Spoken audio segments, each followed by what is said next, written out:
Well, we can start right now anyway. So Keith, good. It's awesome to have you on. I'm really excited to have you on. Yours is a name I hear constantly. And I was saying to my wife, she was like, "Oh, who are you? Who do you have on?" I'm like, "This guy called Keith Giles. I know Keith Giles. I see his name everywhere. I've seen like quotes of yours and things like that." And I'm like, "But I don't actually know Keith Giles. I have no idea." Like, and I'm like, more and more, it's exciting to be in an age where more and more and more, there's so many people that you're like, "Oh yeah, I know I click with Keith," but I actually have no idea who Keith is. Because back in the day, you would be like, "Oh, there was like 8 of us that actually teach something similar," Now it's hundreds and hundreds. And so she's like, "You have a lot of people on your podcast you don't know," and I'm like, "I know, I can't get to know so many people." So this is me getting to know you. I'm really excited. Everyone else gets to kind of watch me get to know you. So, but I'm really excited to have you on. Why don't you kind of just give a little bit of an overview of who you are, where you're at? From what I understand, you were a pastor, came out of that, and now kind of run a home church thing again. So you kind of gone back into some sort of pastoral role. You help people that are deconstructing. You kind of do some online kind of pastoring as far as that looks. You've got your podcasts as well. I think is there a couple podcasts you're involved with? Am I right? Or just the main one? Podcast, the main one is the Heretic Happy Hour, but I do these Second Cup with Keith kind of video things randomly, sporadic. Right.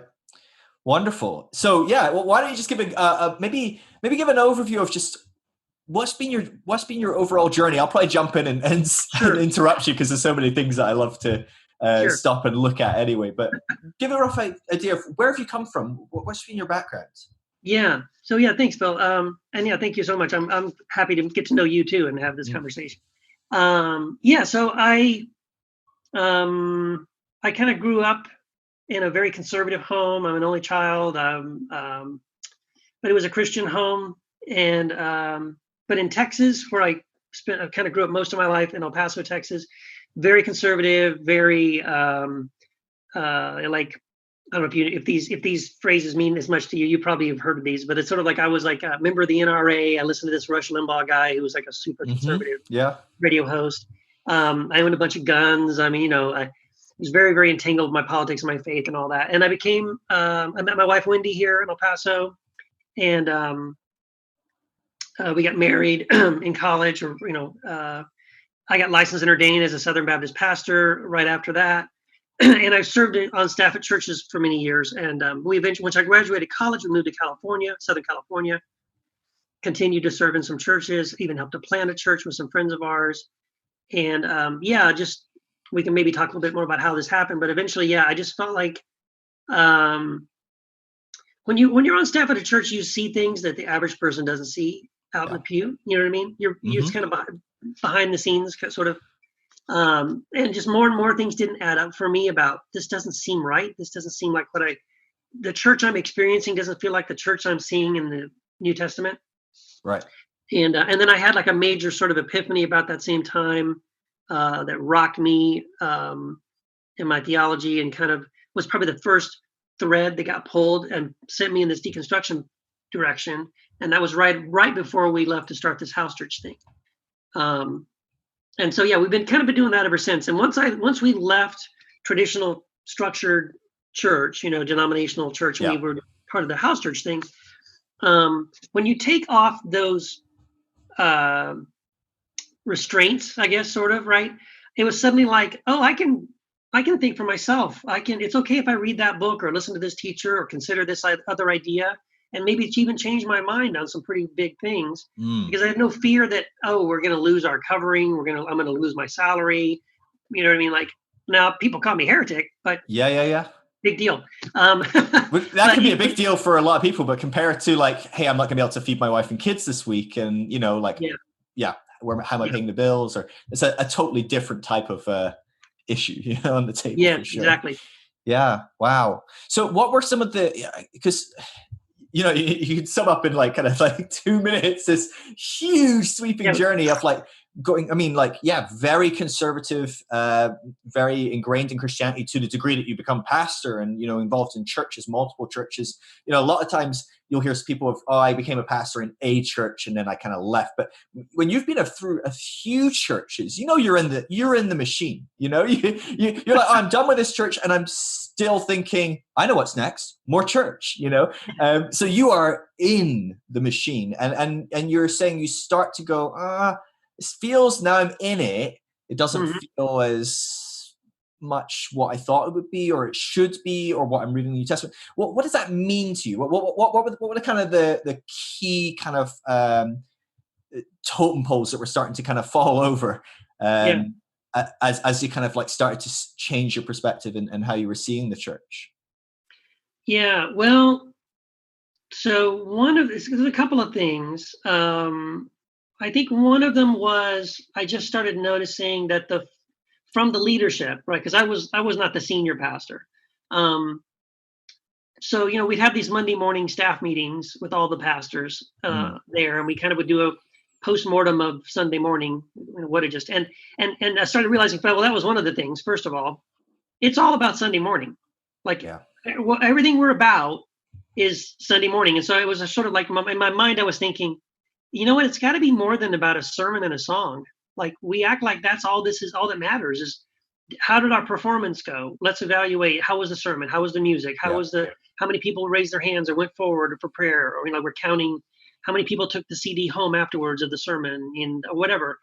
And I was just kind of like, I don't see Jesus evaluating that. And then we got like the pastors at this particular church I was at, we were given very specific instructions to like, this would happen during staff meetings too. Like, oh, did you see this one couple that came in? Did you talk to them? Yeah, he's got his own business and he does this thing and they live here, blah, blah, blah. And okay, which of you pastors is going to basically recruit him? And you need to bring him over to your house and have him over for dinner and let his kids play with your kids and basically find a way to get him on your ministry team so you can build because each of us is working to build our little thing, right? I was doing youth ministry, children's ministry, and we had a compassion ministry, which was serving the poor in the community, which was significant. That was a big key thing for us too. But anyway, I just remember when that one particular meeting where that was happening, and they're like pointing out these sort of very successful, middle-class people that we needed to target them and intentionally, embrace them and welcome them so that we could basically exploit them. But so it wasn't like a homeless guy come along that week and they were going, oh, who could talk to like the homeless guy, John? Who met with him? And who's got something in common with them? And could you go and sit with them on the street and like help them and maybe get them a hostel for the night? And not so much of a conversation, right? See, that's exactly what I did. I raised my hand and I said, I hear what you guys are saying, I guess. I said, but my concern is why isn't anybody saying, oh, did you guys meet Angela? She came in, she's a single mom. She's trying to raise these two little boys. She's on welfare and she's not sure she can pay her rent. Which of you is going to invite her over for dinner? In other words, we were only looking at the people who are big tithers, sort of leaders, right? Sort of people that people would gravitate to. And I'm like, how come no one's looking for the losers? Like, why isn't our focus going down to see who are the people in trouble, in need? Because aren't we here to, I don't know, I thought we were here to serve them. Aren't we here to serve and help people who financially, emotionally, spiritually are just like hanging on by their fingernails? That's what I think we should be focused on. And not who's driving the Beamer and who has a business. But that was our focus. And there was no thought of the losers. I'm like, look, I thought this was all about helping the people that were at the bottom. That was one of the major things for us. That was like, the focus was just so off. So was that something that you were looking at the church you were in and you could see that, but was that a thing that you had experienced in your prior churches? Is that something you could look back on and reflect and go, oh, this is more systemic. It's not just the church I'm a part of today. It's more, this is pretty common in, I don't want to say every church in the world, because I know loads of churches are doing incredible work, especially with the most part. Some of the most effective and beautiful work done in society for the least of these is by the church. But, a big but here, for me, my observation, that's a very systemic element of how church functions. It might be that they run a food bank. They might be that they have this or that, but it's not necessarily with the goal that our pews are full of people that are poor and impoverished. And Yeah. Yeah, let's help exactly. them over there. But Yeah. is that something that you had seen in your kind of, it wasn't just in this one church, is I guess what I'm asking. It was something that Yeah. you could see beyond, because you could have left this church and found a church that was probably significantly sowing into areas of social justice and Right. had Right. a Jesus-driven ethic in a sense. Yeah. No, you're Possibly. right. I mean, I think on that particular thing about let's target the guys driving the Beamers and all that stuff. Yeah, that was pretty unique to that particular church that I was a part Right. of at that time. My prior experiences, if that was going on, it wasn't that overt. It wasn't that Right.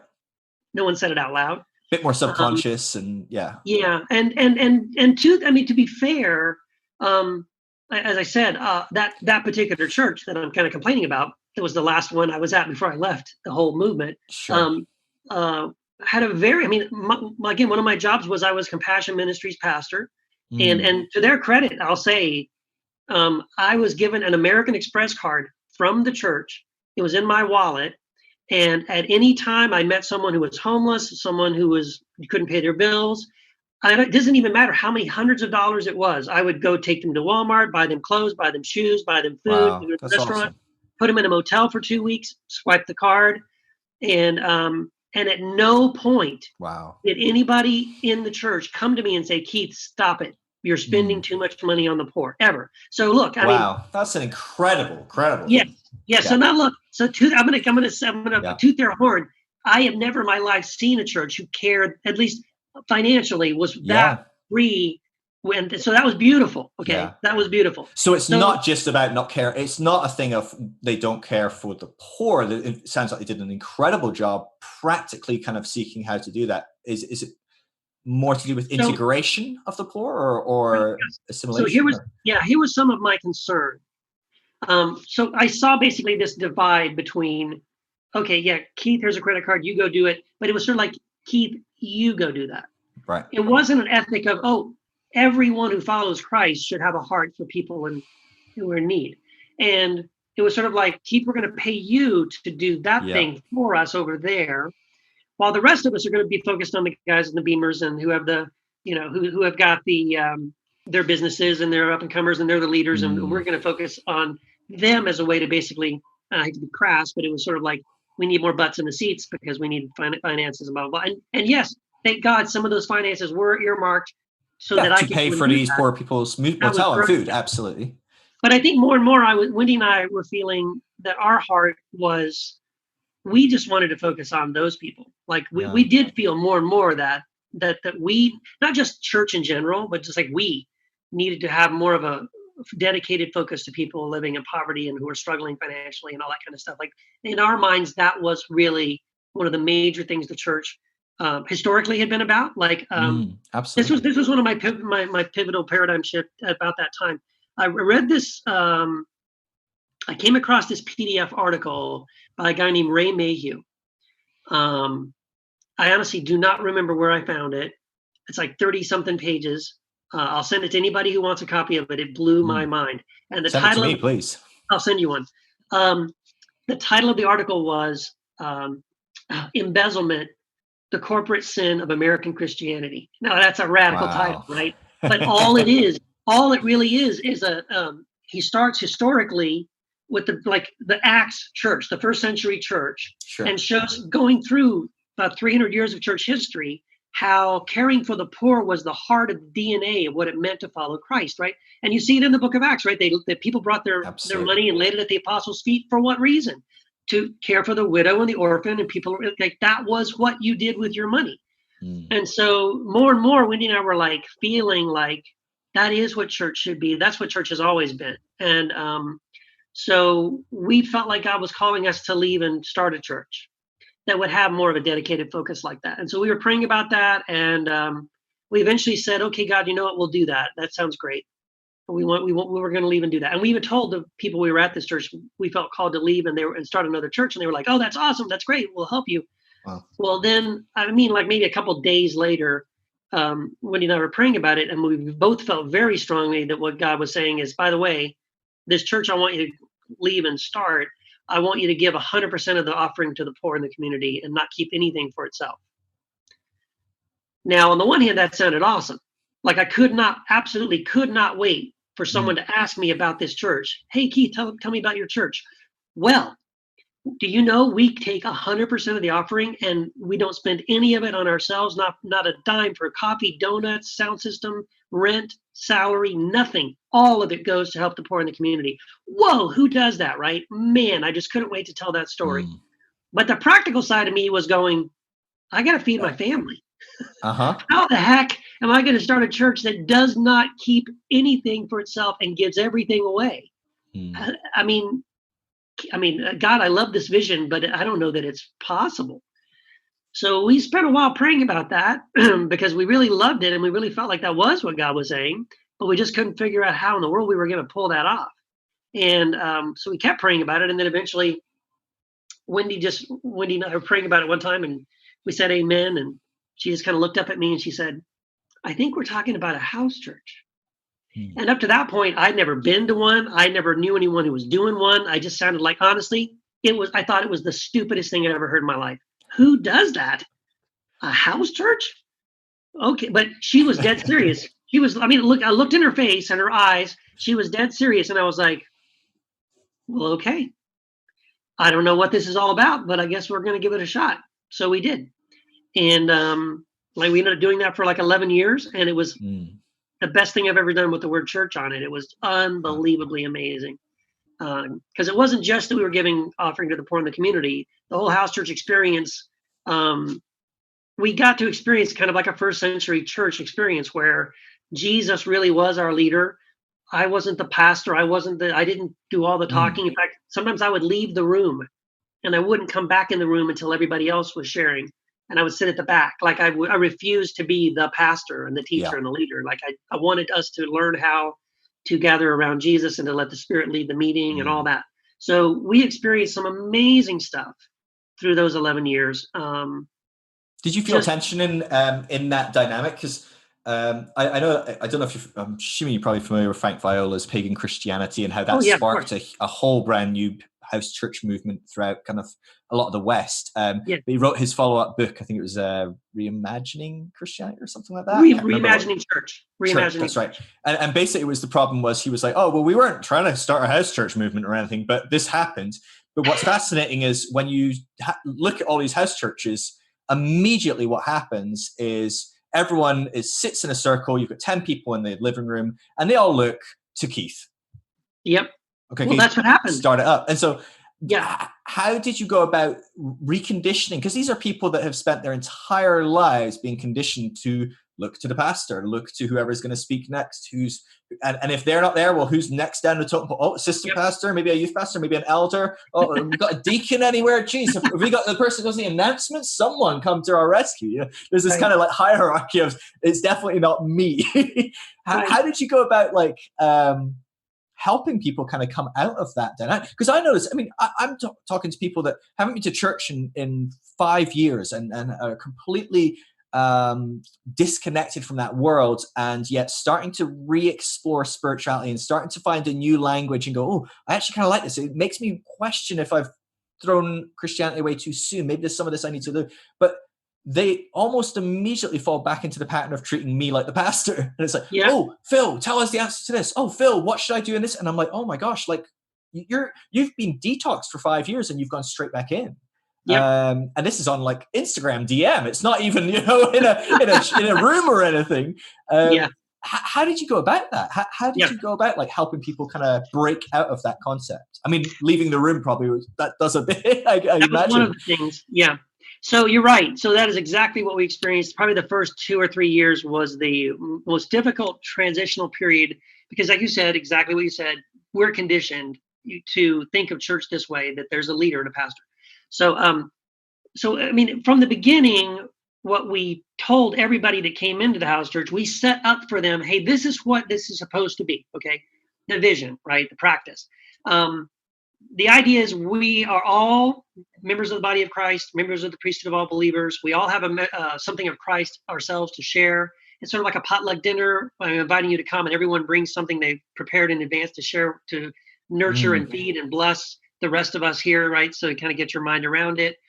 Men, women, young, old, anybody is free to share. You know, you don't have to. We're not going to put you on the spot, but everybody's welcome and encouraged to do this, to share in a way that's very 1 Corinthians 12, right? So we set all that up, and I would repeat that as often as I needed to when we had visitors, and just to remind us, hey, this is what we're doing here. This is the vision. However, even though you tell people that, like you said in the beginning, especially, somebody would open up their Bible. I have a question. I was reading last night and I read this, and what does that mean? And then everybody looks at me. And in the beginning, I would answer those questions because I was, I was happy to show everybody how smart I was. And I know that. But I kept doing that. And what I recognized was, we're not putting into practice our vision, which was supposed to be that all of us do this. And I really feel like the Holy Spirit even told me, Keith, stop doing that. Stop answering all their questions. In fact, my friend Neil Cole, who's also written some books on organic church, he has a great phrase. He says, you shouldn't be, if you're one of these people sort of starting one of these groups, you should not allow yourself to be the Bible answer man. You need to be the Bible question man. Now, I didn't really know Neil very well at the time, but I did hear the Holy Spirit telling me, stop doing this, Keith, stop being the answer man. So I remember this one particular Sunday, we're sitting there, one of the ladies opens her Bible. She says, I was reading this on Isaiah, and she reads it and she goes, what does that mean? And it was like the Holy Spirit was just like screaming at me, don't answer. Don't do it. Don't do it. It's like pulling back the leash of the dog. Like... Yeah. So I remember what I did. I just leaned back. I closed my Bible and I said, I'm not sure. What do you guys think? And I shut my mouth. And it took about 15 minutes because everybody else was like, well, they'd open their Bibles. Well, when this one part of what you read reminds me of this other verse over here, and let's turn to that one and read what that one says. Yeah, and then someone goes, yeah, I think you're right. And I think maybe it also ties to this other thing. And then we go to this other verse. But they were doing it. I was just sitting watching. It took them about 15 minutes. Everybody else kind of like talks about it and wrestles with it. And this, what about this verse? What about that? Oh, no, I think it's this. I think it's that, blah, blah, blah. And at the end of 15 minutes, they together as a group got it. They said, oh, you know what? I think it means dot, dot, dot, which is exactly what I was going to tell them 15 minutes ago. Right. But the excitement that I saw in them digging it out, working together, collaborating together, and digging that answer out of the ground like a diamond, it was like, oh my gosh, it's this, right? That excitement and discovery of, I got it. If I had just handed it to them, Keith, what does that mean? It means da da da. Well, then they go, well, maybe it does. I don't know. Maybe it doesn't. That's what Keith thinks. Whatever. Yeah. But I'm telling you, man, when they fought for it and dug it out and worked together to get it, and they got it, you couldn't take it away from them, right? Yeah. And they were excited about it. And once I saw that, it was like the Holy Spirit said, "That's it. Do that. Do more of that." So I just got kind of addicted to the whole, I don't know, what do you think it means? Or like I said, sometimes I would just leave the room because they would all sit and wait for me, right? Like I would lead worship sometimes with my guitar and the beginning, and then we'd finish, but we'd all sit there. And I knew what they were waiting for was to me to kind of start talking. So I would just, while everybody's head was bowed, it was all kind of quiet, I just silently, I'd put my guitar down and I'd creep out and I would go in the other room. And one of the guys in our group said the first time he visited was one of the times I did that. And he said he looked up and I was gone. And we sat there for a few minutes. He goes, and everybody else started sharing and talking and spontaneously, right? And then after about 10 minutes, someone said something, and then I spoke, but I was behind him. And he turned around like, oh, he's there, but he was sitting quietly, right? And he just blew his mind. He was like, he totally came expecting this group was going to be Keith talking, right? Yeah. And it wasn't. And it was like, he was like, wow, that was really different.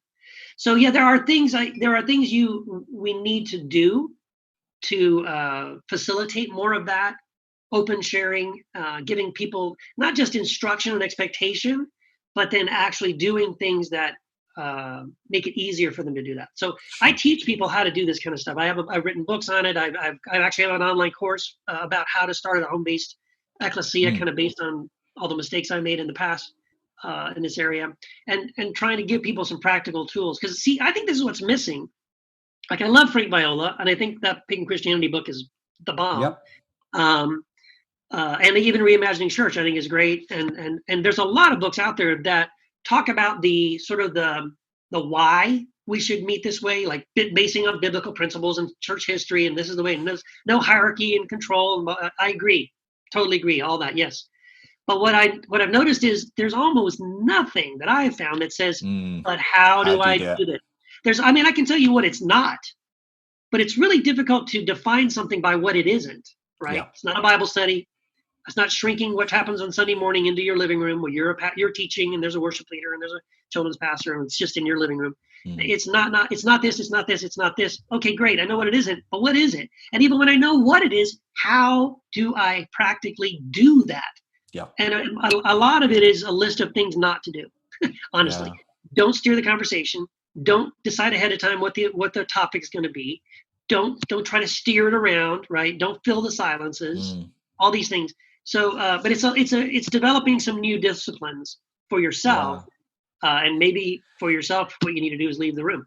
Yeah, well, I mean, it sounds to me like, so I've experienced this in many different capacities myself. This kind of journey as well of taking a step back and letting something happen. But it's a form of dying to self for sure. You know, and there is definitely. Like you're saying, those first couple of years, you're suddenly like, especially if you've been the assistant pastor or, the community pastor or whatever, the compassion pastor, suddenly you're like, oh, I'm the pastor. When they ask questions, they don't ask them, they ask me, and I have the answers. And everyone claps when they hear my answers or goes, oh, wow, that's good, or whatever. Or maybe they just say, oh, you're an idiot. But on the whole, it's like, oh, this is an ego feeder, right? You can see why people get addicted to being at the top of the hierarchy, and you can see why people want to climb the hierarchical kind of thing. Not to say that anyone is doing it out of a bad heart, but I just think that's genuinely just part of our human nature to want people to approve us. It's our insecurities are fed, all sorts of different things are fed in that system. But for me, that's the thing of when I hear that story, like initially I'm like, oh, how do you even begin doing this? And then hearing you tell it, I'm like, oh man, the biggest work actually wasn't for other people to learn to chat. It was for you to go, oh, I need to take a step back, because it's really hard, especially like that first example you gave. You're like, okay, they came to the conclusion I was going to say. In one sense, it's a whole different thing if they come to a different conclusion. But when they're coming to your conclusion, you're like, it would have been easier if I just said it. I didn't have to wait here for 20 minutes watching these idiots fumble around to come up with the right answer. I could have gave you that answer in one sentence. Or maybe it's actually worse when they come up with a completely different answer, because then the thing is built in us, right, that well, there is a right answer and they don't have it. Right. Well, maybe they have a better answer. Another issue. Right?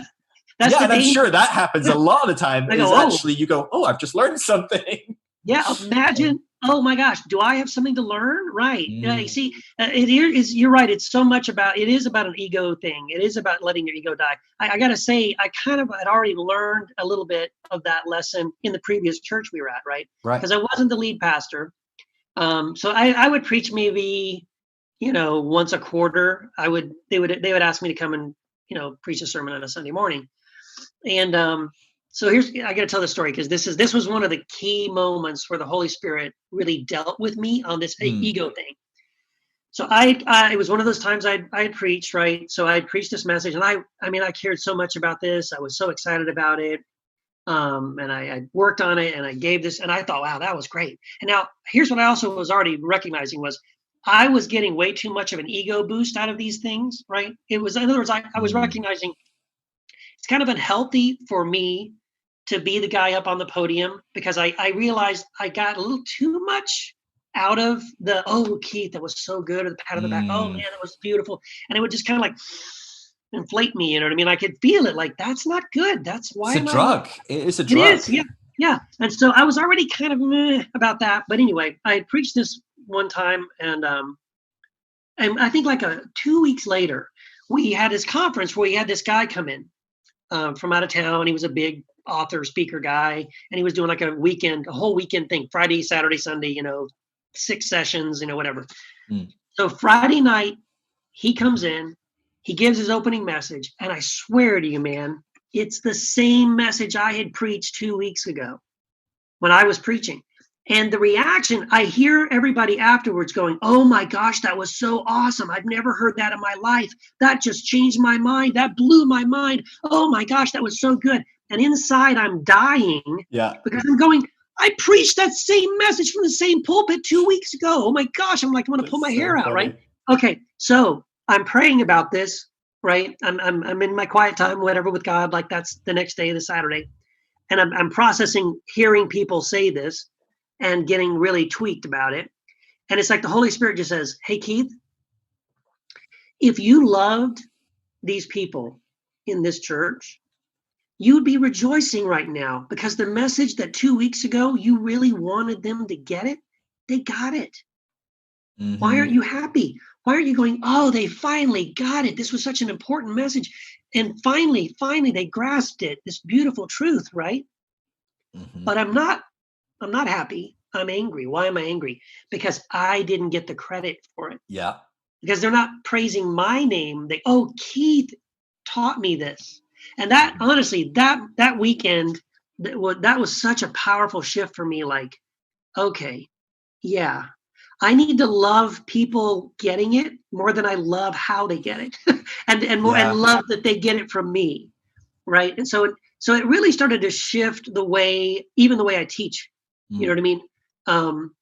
So that it has to be more about, do people get it? And then I don't really care how they get it, right? Yeah. So then, like in the house church context, so about a year or so later, we started this house church thing, and then I started feeling this shift that it needed to be more about asking questions, teaching other people how to study for themselves, how to think for themselves, and then taking joy out of seeing them get it, right? Without my help.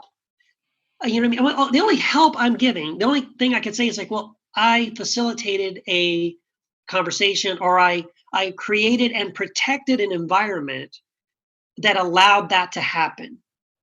And honestly, that's enough for me. I mean, because honestly, it's so rare. Like almost no one that I've ever seen, very few people I've ever seen, have created that environment like that isn't driven by the leader. It's not about the ego of that person. And it genuinely is about Jesus and about the Holy Spirit and about the people growing in Christ in, tangible, real, observable ways. Like that became my joy. It was like, oh, that's awesome. And it didn't matter if my 12-year-old son was the one who said, oh, you know what? I think the verse means this. All right. Or, you know what I'm saying? It was like, all I cared about was they got that. That was awesome. Right. And like you said, I learned a lot.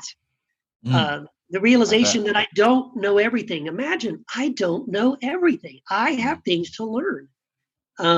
So all of that was really, really good. It was just a beautiful, beautiful experience. And that's why one of the things why I say it's the greatest thing I've ever experienced in church. Wow. Yeah. Did you go into starting this kind of house church model? Did you go into it expecting it to be like this? Did you have in your head it being a lot a very decentralized system? Did you have in your head, oh, we're going to be kind of very discussion based, it's not going to be the Keith Giles show, like, is that something that you had going in, or was that something that kind of slowly kind of evolved and came about? I think that was our ideal going in. So Frank Viola's book hadn't been written yet when we started this. The books, there were 2 books that someone gave to me that I think helped to create that expectation for us. So one of them was a book by Wolfgang Simpson called Houses That Changed the World. And there's another one by Robert and Julia Banks called The Church Comes Home. And between those 2 books, after I read those 2 books kind of gave me a vision for something that wasn't man-led, man-directed, but was spirit-led. Now, again, it still didn't tell me how to do it, but I sort of had the ideal of, well, that's where we want to get to. Right.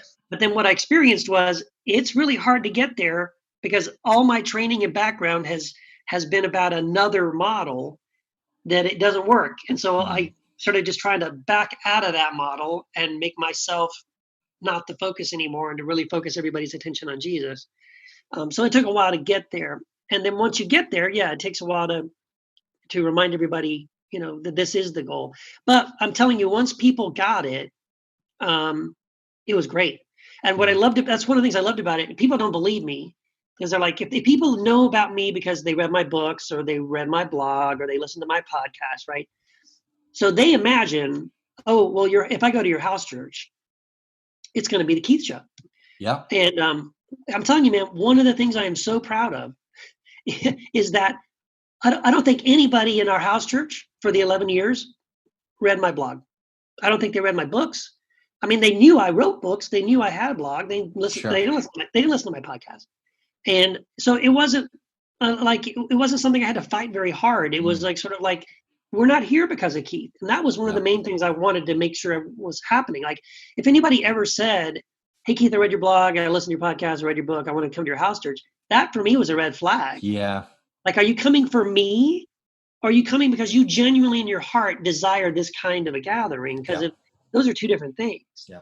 Because I've been to, so in my experience, my background is I've traveled and spoken. I did a lot of that in churches, conferences, things like that. And as I've personally been through my own journey and my expression of what my journey has changed, that has rapidly shifted over the years. And so there was a season where it was a lot more house churchy, and now it's just like, oh, we don't actually have anything, but I guess we could just put something in a house for you. We could just get together in a house. Let's do that, or a pub or whatever. So it's kind of evolved in different ways. But I've been and spoke and participated and tried to facilitate conversations in a lot of house churches. And in my experience, a lot of house churches are the whoever show, and they are started by groups of people that leave a church, but generally speaking do end up gravitating towards certain groups of people. So I guess my next question, I have no anticipation of talking about house churches today, but it's so cool and interesting. I didn't know I had like an authority on the fact. But one thing that's fascinating to me is, okay, so it's one thing for you. So you become a bit self-aware. You have this amazing moment while you're at church going, crap, this is a lot more about people getting it from me than actually people getting it. Oh, that's not a good revelation to have. I need to work on that. So you work on that for a year, you start your house church, you're kind of quite primed for this journey of going, okay, I'm going to step out the room, or okay, I'm even okay saying, I don't know. No wonder people aren't reading your blog, man. Did you read Keith's blog? The guy that says, I don't know at the beginning every time? No, he doesn't know anything. Right? So you've primed yourself to become like, free enough to go, I don't mind if they don't think I have the answers. I don't mind if they don't go, oh, but Keith said it. That's the most important perspective in the room. But what may, in my experience, naturally happen is that natural kind of hierarchy comes into play where, okay, so when we sit in a room, we all know we look at Keith. And Keith's got his mouth shut and then he leaves the room. Okay. What's Wendy saying? Or what does Bob say? We know Bob's got opinions. Bob, what's your opinion? Because I think for a lot of people, there isn't a desire to figure it out. There's a desire to be told. Yep. How do you go about managing that dynamic where in a discussion, you put 10 people in the room, 3 people are having a discussion, that's a very natural. I had my friend Andre on a couple of weeks ago on the podcast, and we talked about, there's a model of discussion called community of inquiry. I don't know if you've come across it before, but it's a fantastic model of how to facilitate discussions where everyone kind of breaks into groups and then they vote on what they want to discuss on in a small group. And then you get together and you vote on each group's perspective. And as a big group, you decide which kind of areas you want to talk about. And the facilitator didn't make any decisions. And so it's a great model for something like that. And then the model is that whoever comes up with, whoever's idea or question was picked, they speak first. But then they pick who's going to speak next. And then they pick who's going to speak next. And then they pick. And so what happens is everyone knows the last guy that spoke for 20 minutes is not getting picked again, right? That's right. When he puts his hand up to have a share, you're like, anyone else want to go? Okay, I picked you. And so it naturally kind of whittles that out. But I don't know many people that are using models like that. They feel a bit forced and awkward. And I've done those and they're great, but they can feel really forced and very... Yeah. How do you go about that dynamic where you've got a group of people? I'm sure you had some strong-willed people in that home group. Yes. So you're right. First of all, I appreciate models like that and structures like that, but I am such an anti-structure guy. Like I'm against anything. I'm an anarchist at the heart, honestly. Yeah. So yeah. Now, however, there are so one of the roles that I felt like Wendy and I both took on in the house church, but it wasn't just us. And I always say like we had elders in our gathering, but they weren't called elders, and no one called. Like I never deputized somebody and said, okay, these people here, there are elders, because again, I think it creates this hierarchy of control and leadership. Like I don't want that. I don't want them looking to people that way. So I never named anybody, because people would ask, "Do you have elders in your group?" And I'd say, "Yeah," and people know who they are. I don't need to say anything.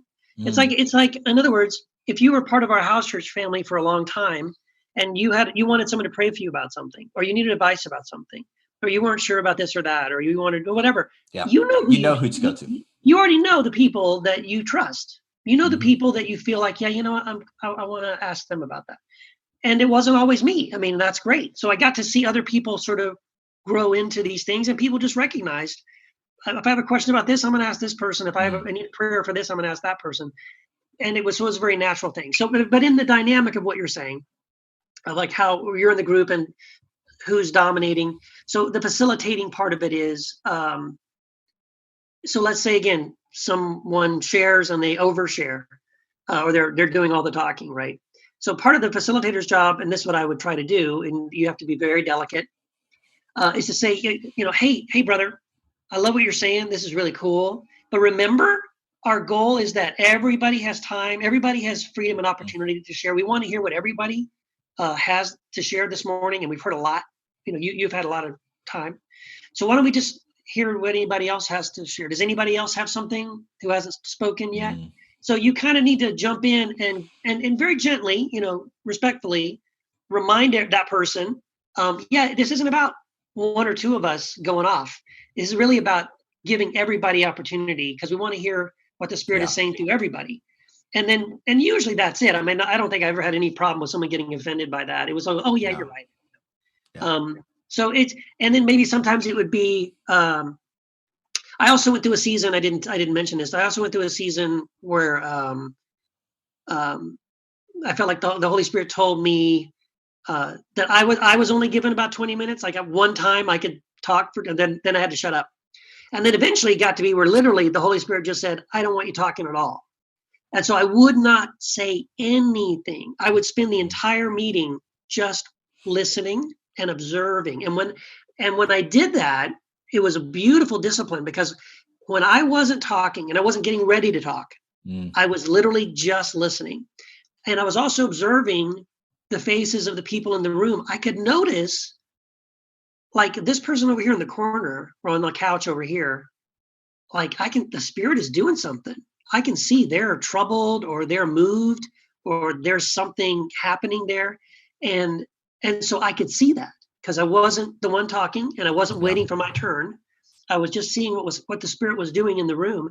And then I would know to say, hey, sister, was there something you wanted to share? Or, hey, I felt like when he said that about this, it seemed like that really resonated with you. Do you feel comfortable sharing with that? And like suddenly, you know what I mean? Like I'm able to notice things and prompt things that the Spirit might be doing in the room, but I would never have even noticed that if I hadn't shut my mouth. So you know what I mean? That kind of thing was very helpful. That was a very practical thing. But yeah, you do have to kind of fight against that, right? That whole thing of like, It's so interesting. I think that's fantastic. I love that, and I've definitely noticed that in my own kind of meetings. What I do now is more discussion than kind of preaching or anything like that. And sometimes you're in a situation where that's what they want from you, and you kind of work with the system you've got. Sure. But generally speaking, I'm trying to break that down. But I often start, I'm looking at the clock and I'm like, right, we've got an hour. There's 60 people in this room. That means if you talk for more than 1 minute, every extra minute you talk, you've taken someone else's opportunity to share. I want you to be thinking about it, just sharing at the beginning, just be aware of that. Now, it's a different thing if you're going, I have nothing to share, but you said something really interesting. Can you talk an extra minute on that? Like, that's a whole nother dynamic. Yeah, but if I give it, but let someone give you their time. Don't take it from them. And I found that people engage with that to some degree. Now, obviously, I mean, I am the least concise person in the world, and I can ramble for months. I do a Q&A, and I'll do like a 3-hour Q&A, and I get like 2 questions done. Just like I'm just on and on and on. And so I'm very aware of that. That's why I shifted these podcasts to be longer form, because I'm like, oh God, I will just not get through the first question or interesting discussion. But what I want to go back to is talking about that hierarchy element where there's just natural elders in society. You just know it. If I've got a problem with my sex life or my marriage, I'm going to go to that couple because I trust and value their relationship and whatever. And if I've got a problem in my work, I'm going to go to that guy because I know he's got a great work ethic in this. And you just know there's certain people that come to these positions, and generally speaking, there'll be a select few that have risen to a prominent position in a few areas that kind of elevates them above the rest of the group as a authority, as a person to look to, as a person that garners respect and honor and whatever else. Now, I think that's naturally, this is kind of what Frank Viola's point was, that this is just kind of the way that humans work. You go into any tribe, any culture, any community, you go into a church, you go into a business, you go into a family, you go into an indigenous tribe group.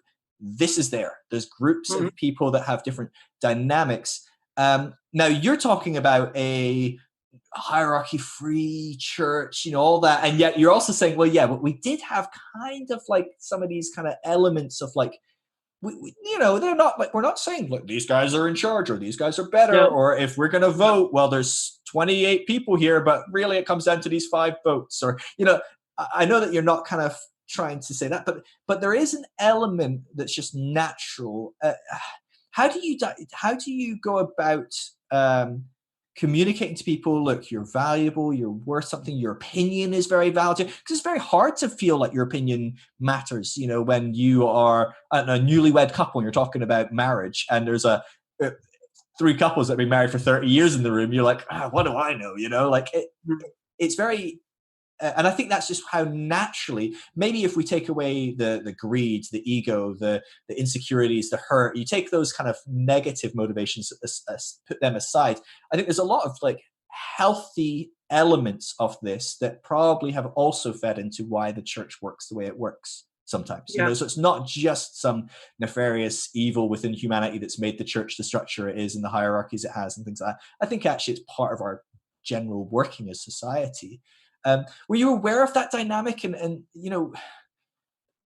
as a leader of something, it sounds like you were still kind of in charge or a leader of something. They're coming to your house, you're still kind of facilitating, you're still going, oh, well, what do you think? And you're trying to kind of lead. Were you aware of that dynamic, that there were people that probably had a stronger say in the group? There were people that probably held more respect, honor. I'm trying to, it's hard to articulate because on a sense they seem very similar, but they're very different at the same time. I don't know if you can kind of like articulate that in a better way than I could, or even talk to that dynamic. Yeah. So it's there are some subtle nuances, right, to what you're saying. Like I think, but they're definitely real and they're significant. So it's difficult, like you said, if someone hasn't experienced what I'm talking about. When I describe it, they may say, "Oh, that just sounds like this." Well, no, it really isn't. But it's like, it's until you experience the difference between these things, there's a world of difference between them. So like one example is something like how I started noticing in the book of Acts, whenever Paul and Barnabas would go through and they would basically establish some sort of a ecclesia, a church, they would leave. They would spend maybe sometimes months, maybe a year, and then they would leave and they would continue on and they would come back sometimes more than a year later. And then they would recognize elders. It doesn't say they appointed them. And I think appointing is different than recognizing. And that's kind of what I'm saying. I think you have to, again, create an environment that is not top down, where we don't tell people what it's going to be. We just wait to observe what is. what becomes. And then again, once we all recognize it, I don't need to put a star on it. I don't need to put a sign on it and go, this is this. Like, well, duh, of course it is. But I don't need, but the minute I put a sign on it or a title on it, or I give somebody a badge, elder or whatever, then it becomes an office and it becomes something to aspire to, or it becomes something to hold over other people. Versus everybody recognizing that brother so-and-so or sister so-and-so, they do this. And why do they do it? Because it's who they are. It's part of their spiritual gifting. It's a natural part of who they are in Christ. And you know why they do those things and say those things and behave that way? Because they love us. Not because I got this job title, right? And so one of the things I think that's really, really helpful, and maybe this was something that I think we probably did spend some time on it early on in our house church experience, was the 1 Corinthians 12 kind of idea, where we went through it, which was, this is the part of the Bible where Paul describes a body. And we use the phrase the body of Christ all the time in general to refer to just any kind of church. But Paul had a very specific idea in mind. And in his mind, I would argue, if it didn't look like this and behave this way and operate this way, it's not a body. Because it's not a metaphor without meaning. It's a metaphor that describes the way things are. And the way things should be, I think the way Paul explains it in 1 Corinthians 12 is, we have one head, and that's Christ. It's not any of us, it's Christ. And the rest of us are members of a body. We are parts of the body. But here's the beautiful thing about this description of the fact that each one of us is a member of the body of Christ. We are a part of the body. We have a unique function. We have a unique purpose. And every part of the body is essential. If my liver right now decided, I don't want to participate in Keith's body anymore, my entire body would know it. We would go, oh gosh, right? If any one of my organs, any one of my body parts decided, I'm not part of the body anymore, I don't want to participate, I'm not valued, so I'm out of here, or whatever, the entire body would feel it. But at the same time, if that part of the body is doing the thing it was created and designed for, the entire body grows and is healthy, and we can all appreciate, thank you, that this part of my body is working the way it's supposed to. So we communicated that. We actually did go around. I mean, we spent some time going through spiritual gifts. Like, what are the spiritual gifts that are described in the Bible? And I literally, I remember I had a pad of paper with everybody's name on it. And we went around the room, and people would self-identify. Well, I think I've got the gift of encouragement. I think I have the gift of teaching. I think I have the gift of hospitality. Some people inevitably would say, I don't think I have any spiritual gifts. And immediately everybody else in the body would go, what are you talking about? You have the gift of exhortation. You have the gift of hospitality. Remember that time this happened and so, and you jumped in, and you have the gift of generosity. You were sharing and giving. And they could point to specific things about this person and say, oh, no. We're recognizing you absolutely have these three gifts.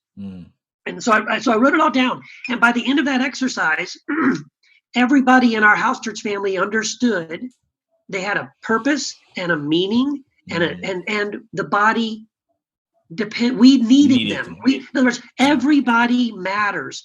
Everybody is essential. There's no one in the body of Christ who is superfluous. We need you. You are valued. Your voice, your gift, your presence, just the fact that you're here and that you're part of what we're doing, it means so much to us. Now, if a house church group can really wrap their brain around that, believe it, accept it, and practice that, no one in the group feels like they don't matter. No one feels like they have nothing to contribute, and they understand how important they are.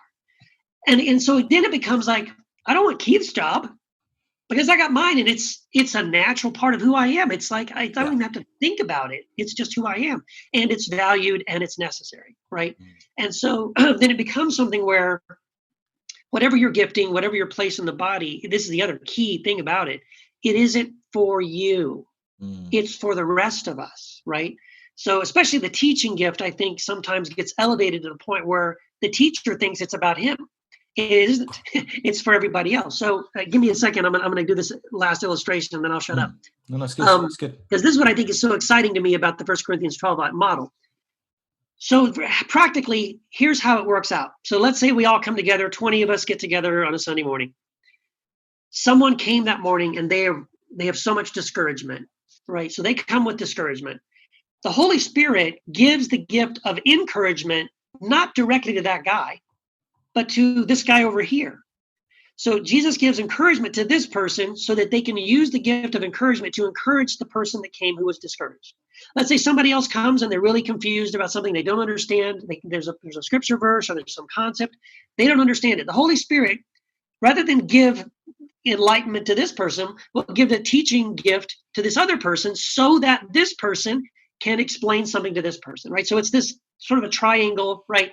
Someone comes with a need. The Holy Spirit has given a gift to this other person that through this other person, the Holy Spirit is going to meet this need of this other person. So if all of us come to the house church gathering with the gift we have been given to give, we should encounter somebody, maybe not, it's not every Sunday, every time, but in general, if someone had the need, well, God is prepared to meet the need through something he's given to me. And there's a measure of humility in that. In service of that, of like washing someone's feet, helping someone who needs something that, wow, you get to be the one today to meet that need. So the difference is this is my last thing. The shift for us was this. We all used to go to church Sunday morning, or maybe even come back from church after a meeting, thinking either like on the way to church thinking, well, I hope I get blessed today, or coming home thinking, well, yeah, the sermon didn't bless me today. I didn't think the worship music was that great. And yeah, the guy that prayed for me was kind of a doofus, or whatever, right? So the shift into what we're talking about is, I go to church thinking, God, I hope I get to be a blessing today to someone else. And if that's my mindset, we all go home blessed. That we either got blessed by someone else or we got to be a blessing to somebody else. And so all of us go home thinking and feeling, wow, what a blessing it was today to be together. Absolutely. Keith, I want to move into, because there's a season beyond this season we're talking about, correct? Yes. So, gosh. Yeah. You're like, and some. So how did you get from where this season in your life to where you are right now? What kind of spurred you into this next season, and what do you talk a bit about what you're doing now? Because I think this thing that you're doing right now is probably the most relevant to the audience that's listening to this, I think, on the whole. Yeah. Well, help me through this, Phil, because if I'm not answering your question. Oh, no. Well, there is no question. It was a very ambiguous, loose. Yeah. So keep talking. wherever we go here. I mean, kind of what I'm doing now, I started doing it during the house, when we were doing the house church. We did this for 11 years in Southern California. And I was always blogging. I was blogging during that time about our experiences. And then some of those blogging turned into some self-publishing. I self-published a few books. And then over the last couple of years of the house church experience, I got published through Choir Publishing. And so then I started publishing books through a publisher. And now I'm like 4 books. My 5th book's going to come out hopefully next month. Awesome. Through Choir.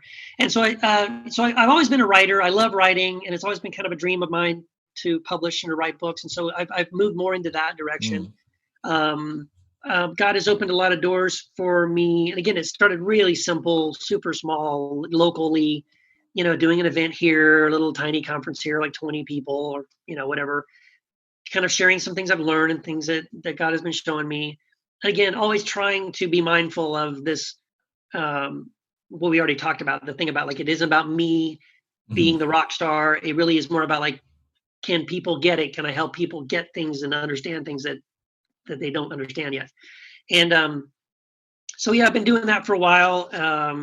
And I started doing this podcast, Heretic Happy Hour, with a couple of friends of mine, which has just been one of the most fun things I've ever done in my life. And it's opened so many opportunities for me as well.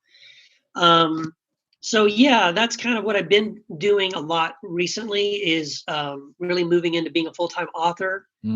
Again, was something for the longest time I thought was a dream. Like, never, that's ridiculous. That'll never happen.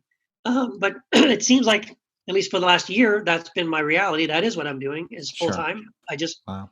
write my books and my blogs and the podcast and do some events. I teach some online courses.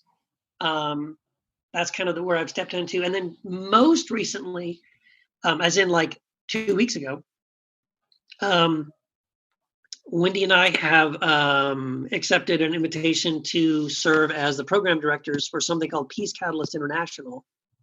And Peace Catalyst is focused on. So we're the direct program directors for El Paso, Texas. We just moved back to El Paso a few months ago, like 6 months ago.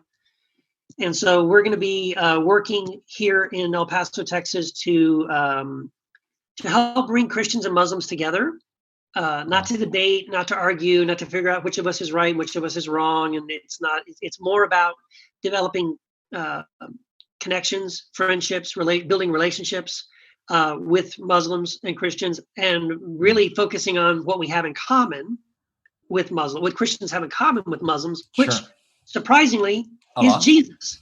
And most Christians have no idea that Muslims love Jesus, revere Jesus, honor Jesus, believe a lot of this. I mean, not everything. Certainly there are things we disagree about, but the common ground we have with Muslims is Jesus. And it's a beautiful place to begin a conversation and a relationship. So anyway, that's what we're excited to start doing through Peace Catalyst. So I'm adding another thing That's awesome. to the many other things. Do you have a lot of Muslims in your area then? Because that's not something I immediately associate with Texas. No, it's not. But I've there been to are Texas a few times here and there, but there is a community. There is a community here. There's one large mosque. There's only one mosque in El Paso, but it's one huge one, and it kind of serves all the Muslims in the community. Sure. There's probably a few thousand. I don't know the complete number, but I've gotten to know. There's a Muslim community here called Raindrop Turkish House, and it basically the beautiful thing is this guy Bilal who runs it. He's the Muslim side of what I'm doing. Sure. And they've already been doing this for a couple of years. So what they've already been doing this. And I just met him and we sat down and had a meal together. And I told him, what Peace Catalyst does. And he's like, well, yeah, that's what we do from the Muslim side. We do events. We invite Christians to learn more about us and our culture and our faith. We listen to them. We give them a place to speak and share as well. And we build connections and relationships here in El Paso to bring Muslims and Christians together. And I'm like, well, this is great. Why don't we work together? So there is a Muslim community here. It's not huge, but they are here. And El Paso is also, again, when I talked about how my upbringing was this very conservative, Republican, Rush Limbaugh, NRA, it was here. It was in El Paso. So there's still in El Paso a very strong, very kind of Christian and typically anti-Muslim sort of mindset within Christianity here in El Paso that I'm excited to help bring some of my Christian friends along, I hope, to shift their thinking about who Muslims are and who they aren't. So yeah, there's a lot of work to be done in that. So because Texas is from what my understanding, Texas is still very conservative, obviously, but generally speaking, once you hit the kind of the sort of bigger cities, it does shift towards being a bit more open, a bit more progressive. Lots of terms that people can label good, bad, whatever, indifferent. I'm not going to use the words red, blue, conservative, liberal, all these kind of lines, because immediately we associate all sorts of things. But in my understanding, culture broadly outside of Christianity is probably shifting to be a little bit more inclusive of Islam, Muslims, people of different faith, people of different sexual orientations, et cetera, et cetera, et cetera. Would you say that Christians in the area are also experiencing some of that shift in some of the more kind of like slightly bigger cities? I mean, El Paso is not probably the biggest city in the world, but I assume it's probably in that category of being a decent enough kind of populace that it's kind of shifting somewhat from what you maybe grew up in. Would that be fair? Yes and no. I think I can't speak to other large cities in Texas like Dallas or Houston or Austin. Austin may be a little more. Austin's more obviously kind of like lean, of course. It's a college town and it's much more younger demographic and they're much more open-minded and they're very, very strong. The music and all the scene there is very private, a little more open. Here's what El Paso is going for. El Paso is a very it's a large city. It's probably one of the largest top 5 cities in Texas. So it's a pretty large city. But it's a border town, unlike Dallas or Right. Austin or even Houston. We are right on when you're going down the freeway, if you look to the left, it's Mexico, and if you look to the right, it's Texas. So you're right on the border of Mexico. It's an international city, and it's open. It's open in that sense. I'd say culturally, it is largely open-minded. Like there's not a lot, not that there's none, but there's not a lot of sort of anti-Mexican or not a lot like white supremacist sort of thing, a lot of racism and prejudice. So you don't see a lot of that. It's a very blended city, at least as far as Mexican and American. It's very well blended. And again, I grew up here, and so I didn't really experience growing up here a lot of, not as much as I've seen in other places. So that's good. Sure. But one of the downsides, one of the challenges I feel like in El Paso is, again, I lived here. I grew up here from junior high through college, left. I've been gone for 26 years, just came back 6 months ago. And coming back, what I've noticed is having left and come back, well, here's what I noticed. It's trapped in amber. The status quo of what it used to be when I graduated college and today is exactly the same. So people here and friends of mine that I know here who didn't move away, who stayed here and had families here, and I reconnected with them, they're the same. Same like person. I have radically changed. I radically changed a lot of my faith, my views, my theology, my politics, everything. And they are the same. They're exactly the same. And so I'm just like, wow, there's a really strong status quo thing here where it isn't broken. Why fix it? We don't need outside ideas. We don't need these new things. So there's a little bit of they're not as open. They're not as I would want. They're not curious even. Like when I bring up ideas that are different, people don't lean in and go, ooh, that's interesting. Tell me more. It's just sort of like, yeah, I guess that's another way to be. But not of like, I'm interested. So there is a challenge. It's going to be a challenge, I think, for some people to kind of, it may take some time for them to warm up to some of these things. Yeah. Are you familiar with spiral dynamics or any of these kind of models of human development? Yeah. Yes. I mean, it sounds very much like a generally speaking blue town on the whole. But that doesn't surprise me. I think that most of certainly America and a good portion of the world is going to be sitting at blue. It's very normal, especially religious places. So the more you're entrenched in those kind of religious models, because that's what thrives, isn't it? The stage of human development that values certainty, safety, security is always going to go, well, that's helpful. We've got a Bible that tells us what we should believe and think and do. And we've got a time period in history that we can point to and go, things were better then, and that's what we should value. And don't you dare take anything moving me any further away from it. So that does sound like a huge dynamic that you're going to have to play with. People dealing with, well, this is how I understand the world, and I don't know how much I want to go to a mosque and learn about Muslims. Right. And so the other thing I've noticed, this is maybe just particularly uniquely my struggle, my challenge, is that there's a very strong Christian, mostly Southern Baptist kind of lots of churches here, a lot of people here are Christian. It's like I said, it's mostly Baptist, a little charismatic, but probably mostly Baptist or Catholic, right? So on the religious side, that's kind of the bulk of the makeup. But then there's a university here, UT El Paso is here, and it's a big, huge part of the the makeup of the city. Sure. But that's a very intellectual and very anti-religious organization. So you have sort of these two big thought sort of power structures, right? The religion part, which is sort of in clashing like oil and vinegar, or oil and water, right? With with the college side. And what I've noticed is, like, I kind of foolishly came into this thinking, well, this is my hometown. I grew up here. I went to college there. I have friends that are in churches here.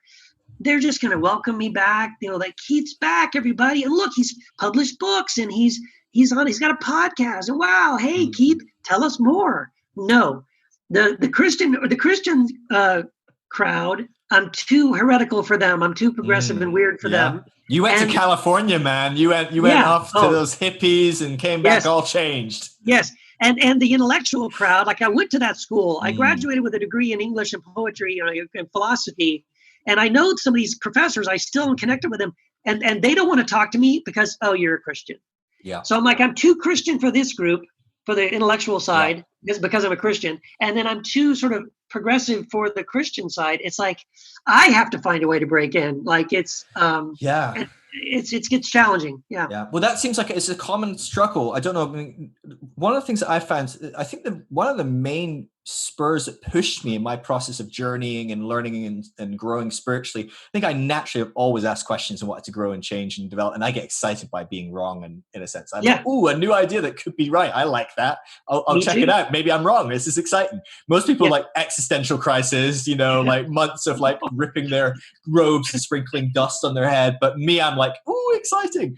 Yes. But with that said, I think a bigger catalyst for me was when my ministry, my platform online grew much bigger than my platform in person of traveling and speaking with people. When it got bigger online, people who have no way to engage with others in person tend to find something online to gravitate to. It's oh, you're just much more likely to find someone like you, right? I mean, if you go into a small town of 2,000 people, the odds of finding someone just like you go down really quickly if you can't go, oh, I'm a Baptist, oh, I'm a charismatic, oh, I'm an Right. atheist, oh, I'm a Yep. whatever.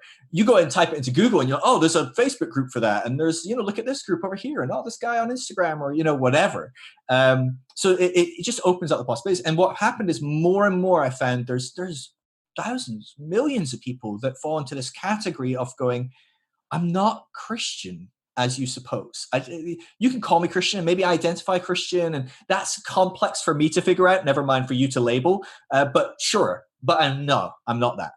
And I'm not atheist. I'm definitely open to spirituality, and I'm very spiritual, and I follow the path of Jesus. And, there's a whole window and a spectrum of this world in between that isn't quote unquote Christian, and it is certainly not atheist. It might be a bit agnostic. I think we're all agnostic if we're going to be honest. So it's this kind of window in the middle, and there's this element where they don't know where to go. They don't have a home. They don't have a landing place, because even somewhere like even something like a house church, that's kind of unless you find it through kind of a movement of house churches, unless your friend goes to a house church, unless, it's really hard to find someone else that's going through this journey. Yep. I don't know if you found that, but how do you approach that? You go into this new town, you go back, and it's not even a new town, right? It's just a town which you haven't been in a while, and you realize, oh my God, no one's gone on this journey with me, and Right. I'm completely alone in a sense. I'm sure you're Right. not, especially in a city that big. I can guarantee there's tens of thousands of people that probably think quite similarly. But how do you navigate that? How have you personally gone? How am I going to get something that I consider to be a healthy community, especially after coming out of something where you've built this kind of thriving community that meets in your home every week, and you get together and you do meals together and you share with each other, you cry with each other, you laugh with each other.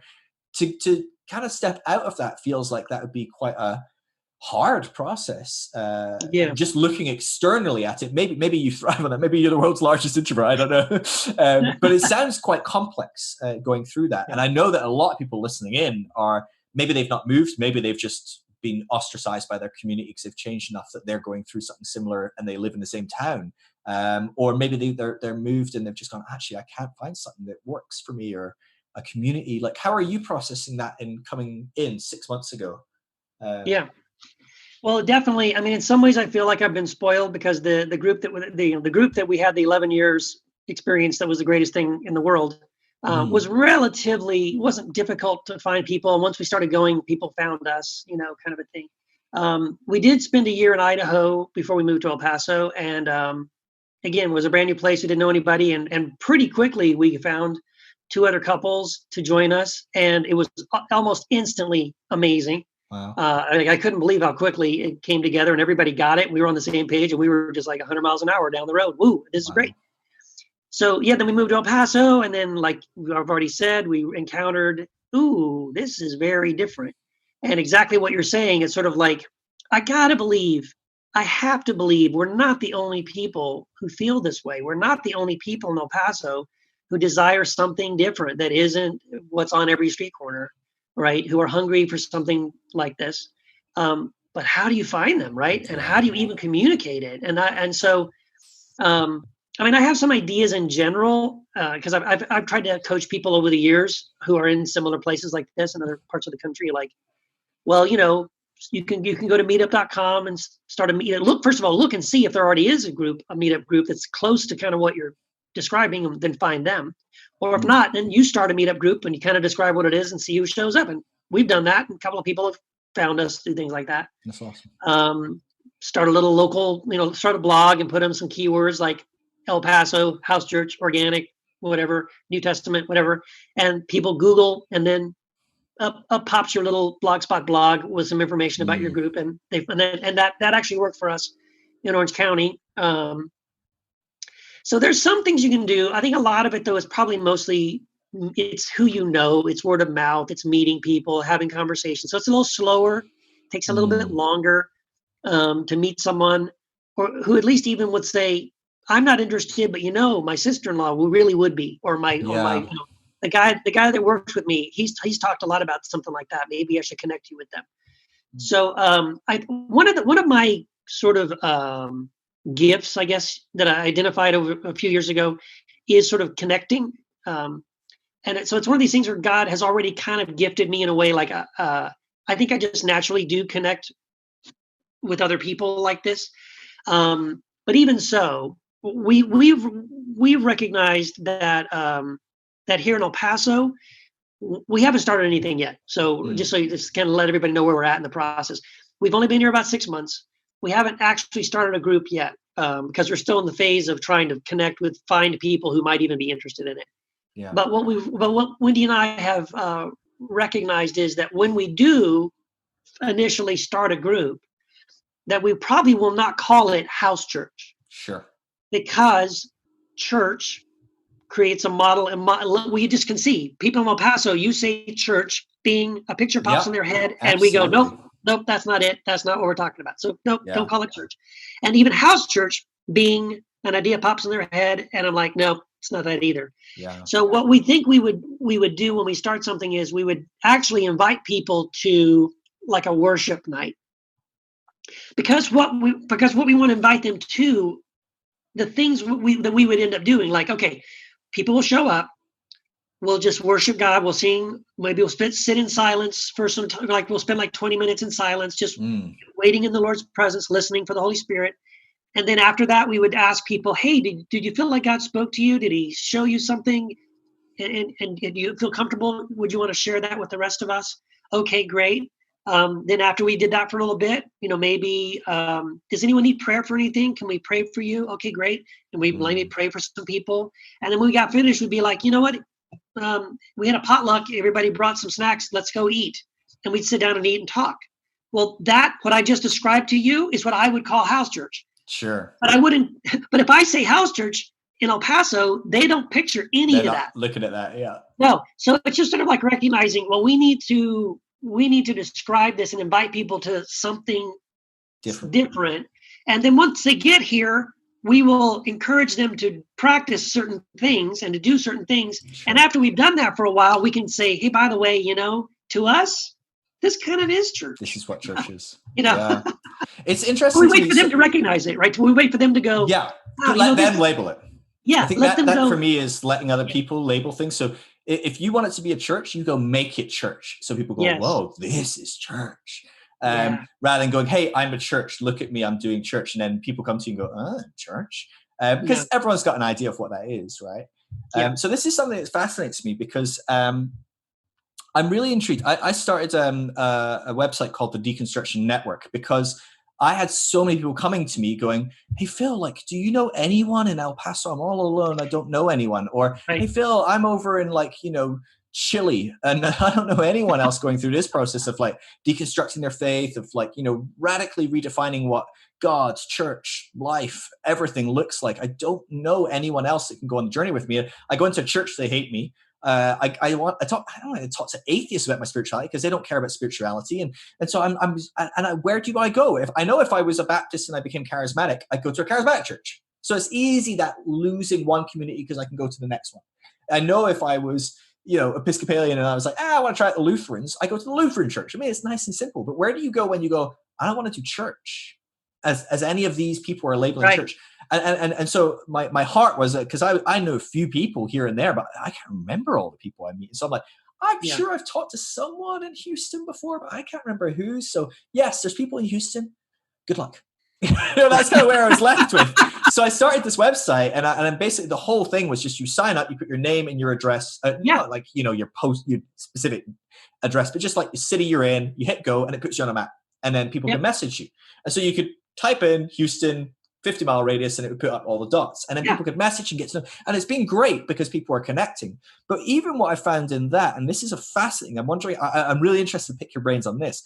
In that, you have this concept. So I labeled it deconstruction because it's such a common buzzword and it kind of captures a lot of people. The problem with that is it captures a lot of people. And so what you just described as house church, I'd maybe enjoy it. Maybe. I don't know. I come with the opportunity to bless people. So I get in your mindset and go, I can do that. And I would probably enjoy it. But God, I hate worship, man. I'm really sorry. Yeah. I just don't like music. So I don't actually listen to like secular music, never mind Christian music. So I'm just like, it just doesn't click with me. It's not how I click with the divine and things like that. So I'm like anything where it's like, so the first thing we do is we sit and we sing songs. And I'm like, God, kill me now. But my point is, I'm sure there's plenty of people that are in that category. And then there's people that go, oh, well, I don't even know what I believe about prayer anymore. So I'm really trying to process what that is. And then you've got people going, well, yeah, no, I'm okay with those two, but I'm not really sure what I think about, whatever, you pick and choose. And the problem is you've got such a broad range of people going through a process of redefining what Christianity is for them, church, God, all these different things. I think the big question is, how do you create models? You're describing the house church at the beginning of going, like, I don't have an answer. Let's talk together and figure stuff out together. I think a lot of people want that. The problem is so much of the packaging we put it in is quite prescriptive. It is going, okay, we don't have an answer to everything, but we do pray, and when we pray, we kind of we all put our hands together, close our eyes, or we at least speak to a personal God who's called Abba or Father or whatever, or and little by little with each thing we introduce. Oh well, we do sing these 3 songs at the beginning. That's just what we all kind of, and it's like I'm already starting to feel, oh, maybe this isn't for me either. Right. How do you go about? And part of me is like, just do you, and then people that are the same will kind of gravitate you, and otherwise someone going to go start something else. Maybe that is a part of it, but I think in a process that is so lonely, I think people are wanting to create something that's broad enough, open enough, that can incorporate anyone they can find almost. Do you know what I mean? It's maybe okay for someone that's really great at connecting like you, but when you're not so great at it, how do you think people can go about starting to create some of these communities that are a little bit broader, a little bit more open? You're talking about getting together with Muslims, talking about, it's one thing of going, well, I don't like Christian songs that are a bit like me. Well, I don't like the Christian songs that are like, Jesus, you're my boyfriend. That's a little subset in this huge world of Christianity. Over there, 3 miles that way is Islam, right? And even that is quite similar. We're pretty big on the guy Jesus, So I mean, even that is similar. So, how do you think you go about creating these environments? I'm sure you're thinking about this as you're thinking about how to communicate, how to bring Christians and Muslims together. Do you have thoughts on what it looks like to create environments that are safe places for people that are quite radically different in their approach to spirituality? Right.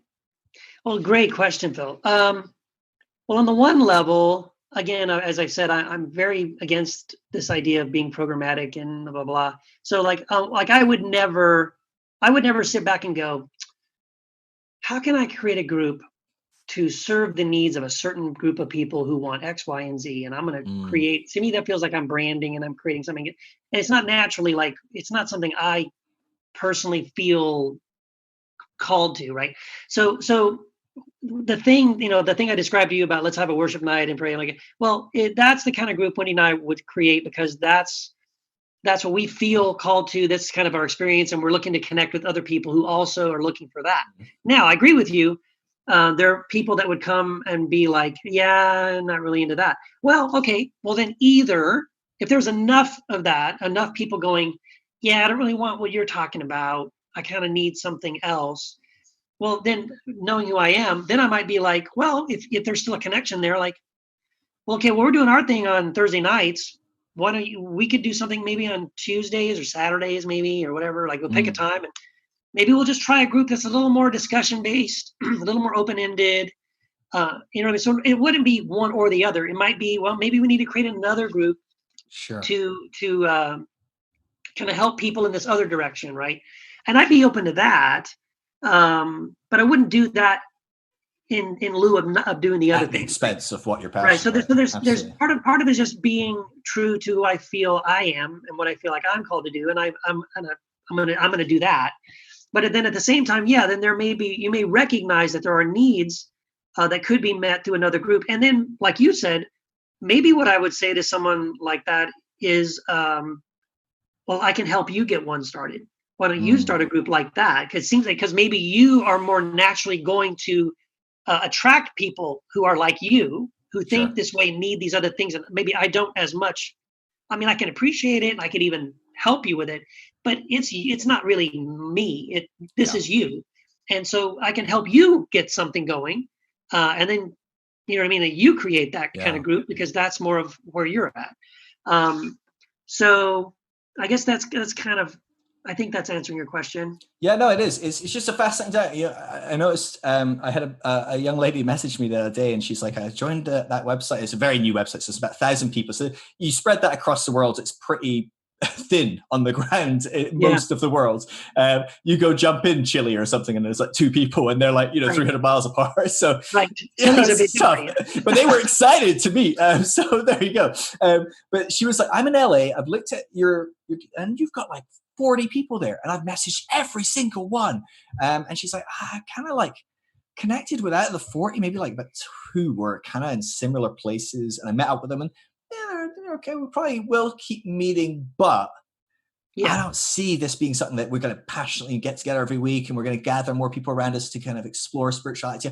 And I'm like, this is a fascinating dynamic where it feels like people are on this journey where the more open they become, they're still seeking what church gave them, which was this person that kind of like is exactly on the same wavelength. Exactly. Do you know what I mean? I don't know if that's something that's inherently in us psychologically as humans, or if that's a holdover from coming out of Christianity, where we like having that kind of community that's based around agreeing and being similar. And do you know what I mean? Because part of me is like, my community is very different and very varied. A lot of us do agree on a lot of things, but we're pretty varied. Yeah. So, dude, thank you for saying this, because this is a key thing. And there's maybe different layers to what we're talking about right now, but I think it's definitely worth talking about. So, if we're talking about, you mentioned agreement, right? Or looking for someone just like me. So, I think that's a mistake. I think that's a holdover from what we are. How do I phrase this? I think one of the things we need to deconstruct is the idea that we're right. So what I've noticed, what's happening, what ends up happening, someone, like you're in this very traditional Christian system, you start deconstructing, I don't know about the Bible and hell and God being a wrathful God and blah, blah, blah. So you start questioning and doubting, and your views shift and change. You reject that. I don't believe that anymore. Now I believe this. And then you can become a fundamentalist about this. Absolutely. And now you need to prove to everybody that you're right about this and they're wrong about this. And well, now you were kind of a jerk over here about being right, and now you're a jerk over here about being right. And I think we have to stop.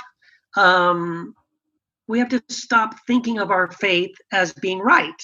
And we have to also then rethink the idea of connection and community as being built around a gathering of people that all think the same way. Yeah. I don't know about you. See, this is the thing about our house church experience that we had.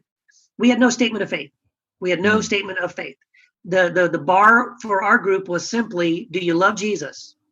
Are you interested in spending like 5 hours at a time with a bunch of other people who also just love Jesus and want to talk about Jesus for like 4 or 5 hours and help each other learn how to follow Jesus and know Jesus better in their actual life? And if that sounds like fun to you, you're in. And I don't care what you think about pre or mid or post or dunking or sprinkling or speaking in tongues or not, or I don't care about any of that. You can keep those ideas to yourself and you can have them and they're fine. But we're not going to spend any time arguing that, debating that, discussing that. We will be a group of Christians, believers in Jesus, who have a variety of ideas about many different things, but we're not going to spend any time focused on that because what we're focused on is Jesus.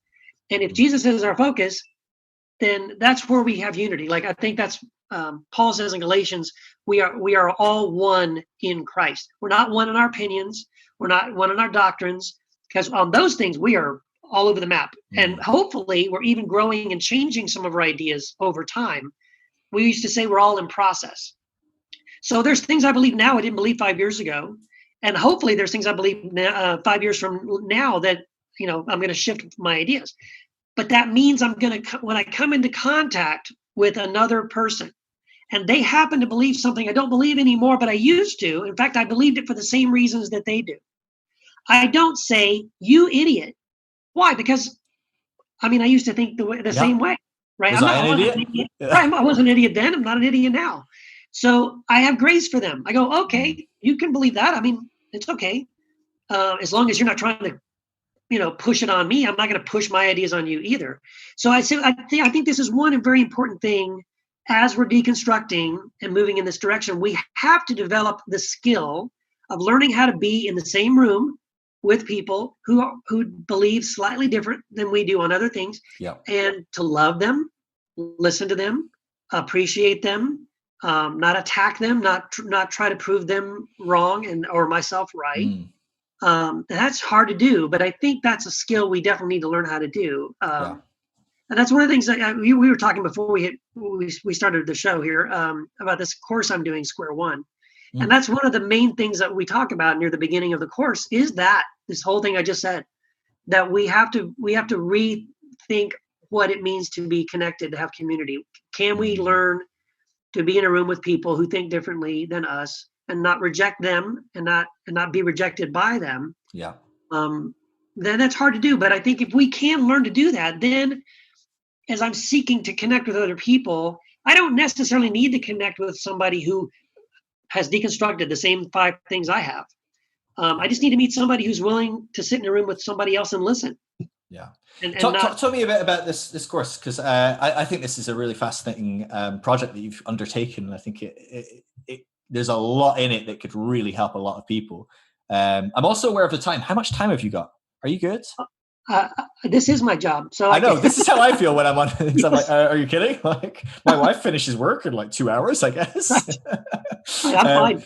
Okay, great. So talk a bit about this, because I think, just from the little I've heard of it, and I've actually had people message me telling me they're taking your course and they love it.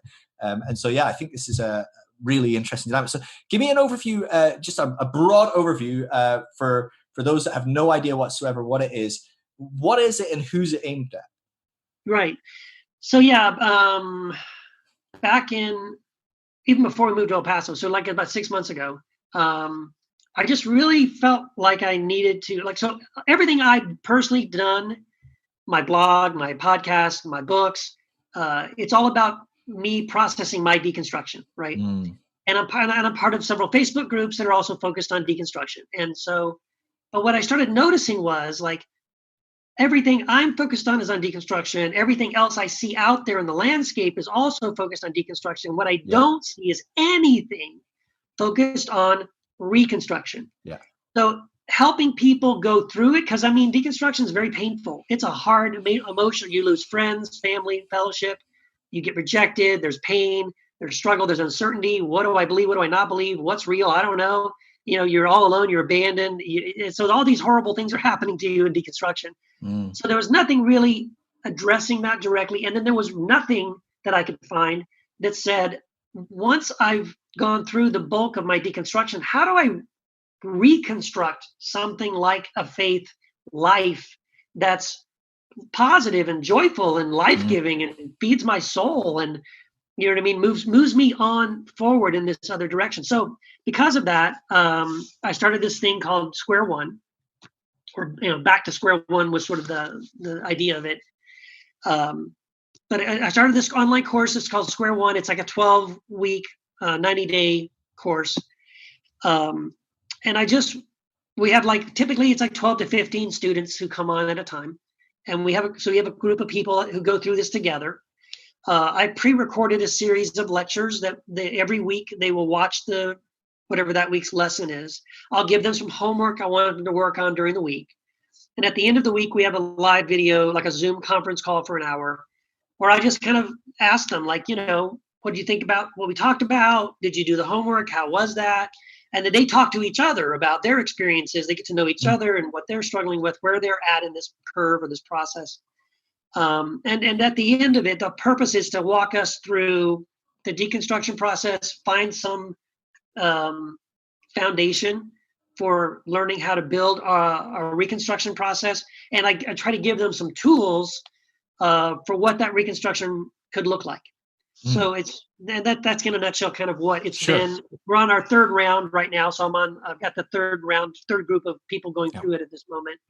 And so far, the feedback's been awesome. I've really seen some people have some major breakthroughs. It's been great. So I'm excited to be able to do it. So talk to me about this, because I think this is fascinating, because I think what we've been talking about just in the little window that we had before opening up this particular look at your course has been very much transcending dualism, transcending this very black and white thinking, very reactionary, demonizing prior stages in our life without integrating them. You know, and I think this is it's a very natural part of deconstruction. I think you come out of, if you're looking at something like spiral dynamics, you come out of stage blue, you go into stage orange where you're thinking for yourself, you're being much more rational and logical, and you kind of despise the prior stage. It's quite natural to look at the stage you've come out of and go, that's just what a waste of time, and these people are deceiving, and look how evil this pastor is, probably not evil at all, but but you can't help but and then as you grow and you develop, you then move into the next stage and you think, what idiots at this rational and logical stage, and they just over rationalize everything, they're reductionists, right? And so we just keep doing it as we go, and at stage blue we're doing it about stage red, right? They're going, look at these idiots, they're just like bashing each other on the heads with clubs, and they've no order and no structure. And so we're consistently doing this. It's kind of like this back and forth with the pendulum swings and all sorts of stuff. But it's very dualistic. It's very black and white. It's very my way that I'm in right now is absolutely right. The stage in front of me is evil, is terrible, is rotten. And actually, I'm only holding myself back from growth because of that. And the stage behind me is terrible and evil and rotten. And I'm only actually stopping myself being able to integrate the great stuff that I've grown to have in that prior stage. I'm actually not actually incorporating a lot of that in my life and benefiting from it because of it. But generally speaking, it breaks your ability to talk with other people. It breaks your ability to have that communication. It's a bit like what we're talking about, So you find that that's an early stage in deconstruction in my layman's terms of like looking at this. I'm like, you're in fairly early stage deconstruction if you're still running around going, fucking church, I hate those guys, or whatever, right? That's fairly early. Now, I'm not saying that you haven't had horrific experiences. I mean, the trauma and the abuses and the things that, I'm sure you've come across this in your interactions with people as well, like horrific stuff. No, I am not saying that the pastor that literally sexually abused you is a good guy and, he's got great motives. And, he may well think he has, but I think we could all look at that and go, no, this is terrible and awful and not a good thing. And so I'm not saying that every experience is we should paint it with a nice like golden lens and go, look, isn't it wonderful? I'm saying there's a lot of damaging things about every stage, but there's also damaging stuff about the stage we're in right now as we grow. So I think that's a natural dynamic. It's a natural part. As you look at Reconstruction, this is what I kind of see as stepping into kind of late stage green, early stage yellow, probably, which very few people are at in society. It's very rare that people start to transcend their dualisms. They start to transcend this kind of approach. It's a very late stage psychologically. So human psychologists, human psychological development ologists, how would you say it? Human development psychologists, my brain. They would say they estimate between probably 0.5 to 2% of the planet are at stage yellow. So very, very small window of people. Now, more of them are here in the West than they are in other parts of the world that are less developed in those areas. However, it still feels very unlikely that you grab 15 people, they're all going to be at that stage, right? If we're going to be honest, a lot of them are still going to be very much demonizing the other. They're going to be very much hating where they've come from. They're also going to be looking at where they probably need to go and thinking, well, that's just relativity. And, you don't believe anything, and all these different elements at play. How do you begin to, because this is from a psychological, psychologists don't have a model for, we sit down and we just make someone move into this stage. But it feels like a lot of what needs to happen in Reconstruction is allowing that person to kind of naturally move into that stage. Is that something you're aware of as you're building this course? And you're talking about, I'm going to try and help people kind of move in that direction. From my perspective looking on, I'm like, this is the journey that people need to go on. And this is the journey that when I'm helping people online, this is kind of I'm thinking is I'm not going to lay it out for everyone every time, but I'm thinking, okay, where are you roughly? What's some healthy steps? What do you need to integrate in your past? What can we healthily demonize, and what can we integrate and go, actually, that was probably quite healthy and good? Are you thinking about this as a journey? Are you thinking about how do I help people? Give us some tips. So for people, you're going to take 12, 15 people. It's probably at least a few hundred people listen to this that are going, well, I'm probably not going to make the cut, right? So right. What are some things if people are looking at this going, well, I probably need to start this journey of Reconstruction. I need to start moving in that direction. What are some of the beginning stages of working through that and moving towards that? Sorry, that was very rambly, but I feel like I need to paint a broad picture of kind of where I'm coming from personally before allowing you to speak into that, I guess. Well, Phil, what's beautiful about everything you just said is that thank you, because you just validated my entire course, because everything you just said, you and I have not talked about this before at all. No, it's brand new, happening in real time. And everything you just said is that's exactly what I've based my entire course on, is those exact observations. So it validates me. Smart guys here, right? I mean, I'm not the only one. I'm not the only one who notices those exact things you just said. So you're okay. So exactly right. Wonderful. That's exactly right. So I made little notes here.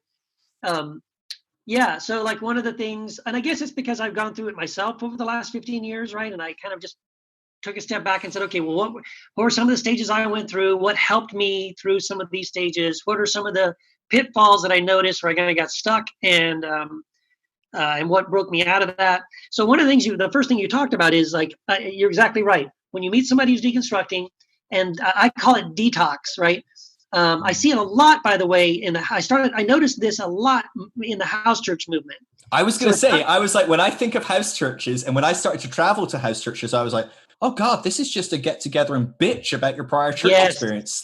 That's what this is. Sorry. Yes. So exactly that. So, we experienced it in our house church, right? People would find me online, or they'd find our house church somehow. I want to come to your house church. Okay. And I got to where I would vet people first. Let's have coffee. I want to know. And usually it is they've just realized something and about church and hierarchy, and the Bible never says this, and blah, blah, blah. And then they just kind of go off, and they're kind of in that rage detox mode. Sure. And look, I get it. You need to go. It's really understandable. To get it out, right? Yeah. You got to talk about how stupid I was. I can't believe I fell for this, and how stupid those people are, and I can't believe they're continuing to perpetuate this. And I've tried to talk to the pastor, but he won't listen to me, and he blah blah blah. Right? You're demonizing. Okay, so I get it. You got to do that, and I usually would give people time. Okay, get it off your chest, but then very quickly you have to help them get out of that. You have to detox from your detox. You have to stop doing that, because what I noticed was, in the house church context, people would just every Sunday, that's all they wanted to do. That's all they wanted to talk about. Anytime it came up, they were going to share something. That's what they would share. oh, I can't believe these stupid people are doing blah, blah, blah, blah, blah. And I'd be like, okay, but here's what's interesting. You just wasted 20 minutes of our time talking about how they over there are doing it wrong when we could have been spending those 20 minutes doing it right. Like, we have created this beautiful opportunity for us to practice these new things that we've discovered are possible.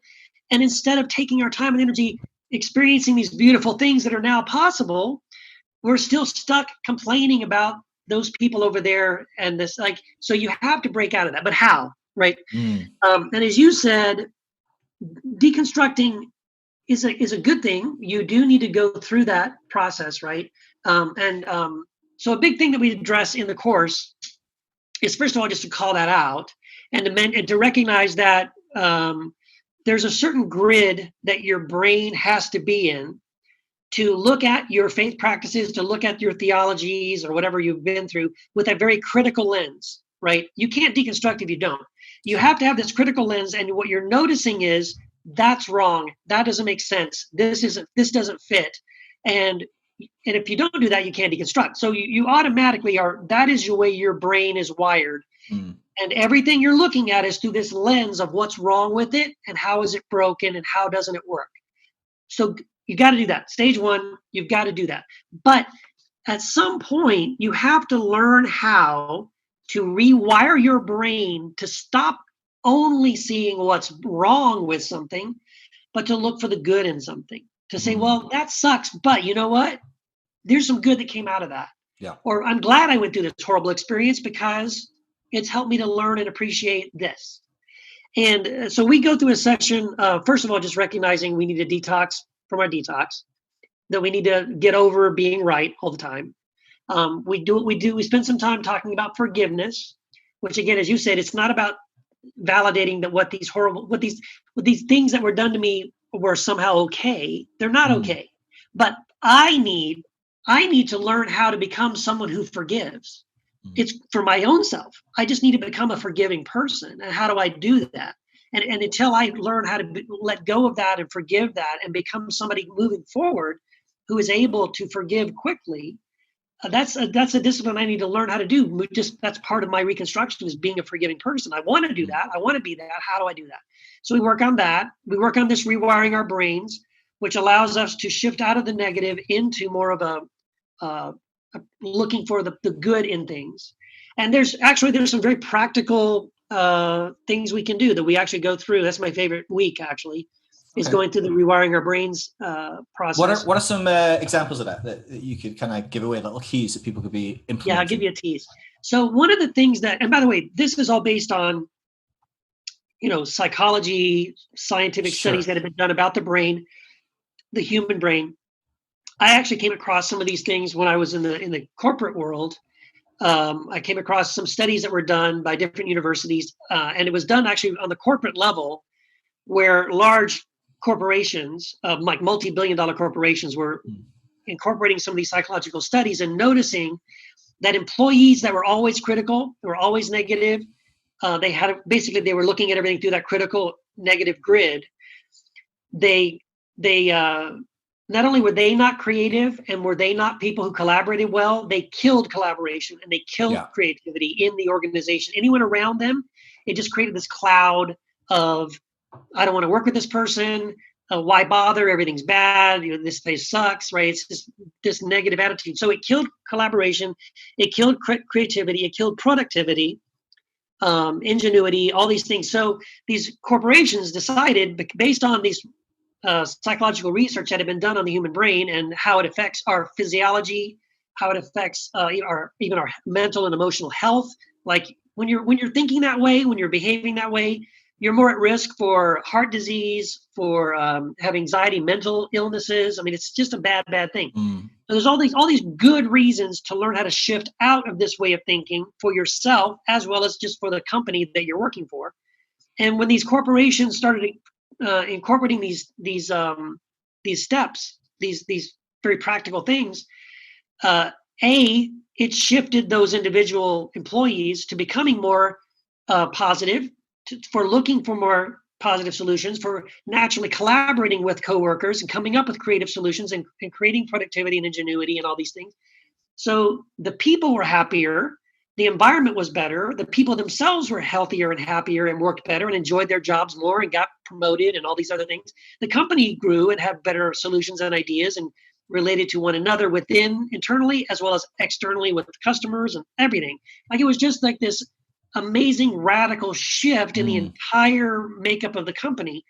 So as I was looking at this from that level, it was like, well, yeah, it's the same thing in the church. Like we're the same way. And so, for example, one of the very practical things that they encourage people to do is gratitude. Is just learning how to daily practice gratitude. And so there's different steps. So and I incorporated some of these into our course. So one of the things I asked people to do during that particular week that we're studying that or we're going through this rewiring our brain thing is like on Monday, I want you to set your alarm and every hour on the hour, I want you to just write down one thing you're grateful for. It can be anything, coffee, cheese, indoor plumbing, the sun, whatever, rain, whatever, just one thing you're grateful for every hour on the hour. And then the next day, I want you to write a letter. Think of someone in your life who has really made a huge impact on your life, a teacher, a family member, a good friend, a mentor, someone that just really made a huge impact in your life. Write them a letter. They could be dead. Maybe, I mean, what they found is, by the way, in this research, one of the psychological studies I was looking at, when they tested people for how gratitude impacted their brain, was this. They said, sit down and write a letter to someone you're thankful for. And the person experienced, I'm talking like in the biochemistry of their brain and their body, they experienced the positive energy and shift in their body just by writing the letter, even if they never sent the letter. Send it. Now, but if you do send the letter, there's an additional bump because if the person's alive, they can come back to you and say, wow, I had no idea. Thank you. And now you get another surge of like this positive energy. And so anyway, those kinds of, so there's lots of extra, like that week, I think there's like every day of the week, I have you do a different thing related to rewiring your brain this way. And it's the most dynamic part of the week because when we have that call at the end of the week, and I ask people, did you do these steps? Buzzing, right? Oh my gosh, they're just like, Keith. One of the guys, the first week, the very first round when we did this, one of the guys, he goes, Keith, when I was doing the thing every hour on the hour, about halfway through the day, I shifted my alarm to every 30 minutes because I was so afraid I wasn't going to have enough time to be thankful for all the things I wanted to be thankful for. And it felt so good. It was so great. And so anyway, once people go through that, it literally does shift your brain to be more like, so now you're not trapped in this loop of just always being, this sucks, this is horrible, this is bad. Because people they get caught in this feedback loop and they can't break out of it. So this is a very practical way to break us out of this negative loop. Yeah. It's really interesting. So looking at this from a psychological level, one thing that fascinates me is that when they look at how people develop through the stages of human development, what's fascinating is when people hit about 40 to 45, usually that window is where people stop developing. And actually, on the whole, most people, once they hit 40, if you're at a certain stage in your psychological development, that's the stage you're going to die at. It just is. Yes. You maybe will move on to one more stage, but it's going to be a snail's crawl. Now, what's fascinating about this is if you look at it, culturally, some of these stages took us 2, 3, 5, 6, 10,000 years to go through as a culture. So we're pretty privileged that we get to go through a stage, and you talk about going through this in 15 years or so. I'm like, that's an achievement, absolutely. Yeah. So I think, but what's interesting is I think it talks to brain plasticity and the fact that the brain is, in a sense, a muscle. The more that you use it, the more it's able to keep its plasticity, and the more you can keep rewiring and reusing different bits and changing the way the neural pathways in your brain work. But there is an element of atrophy to the brain that you decide to stick where you are. You're going to hit a certain amount of time with just not changing, not working it, not pushing your brain. You're gonna get stuck in that rut and you will get stuck.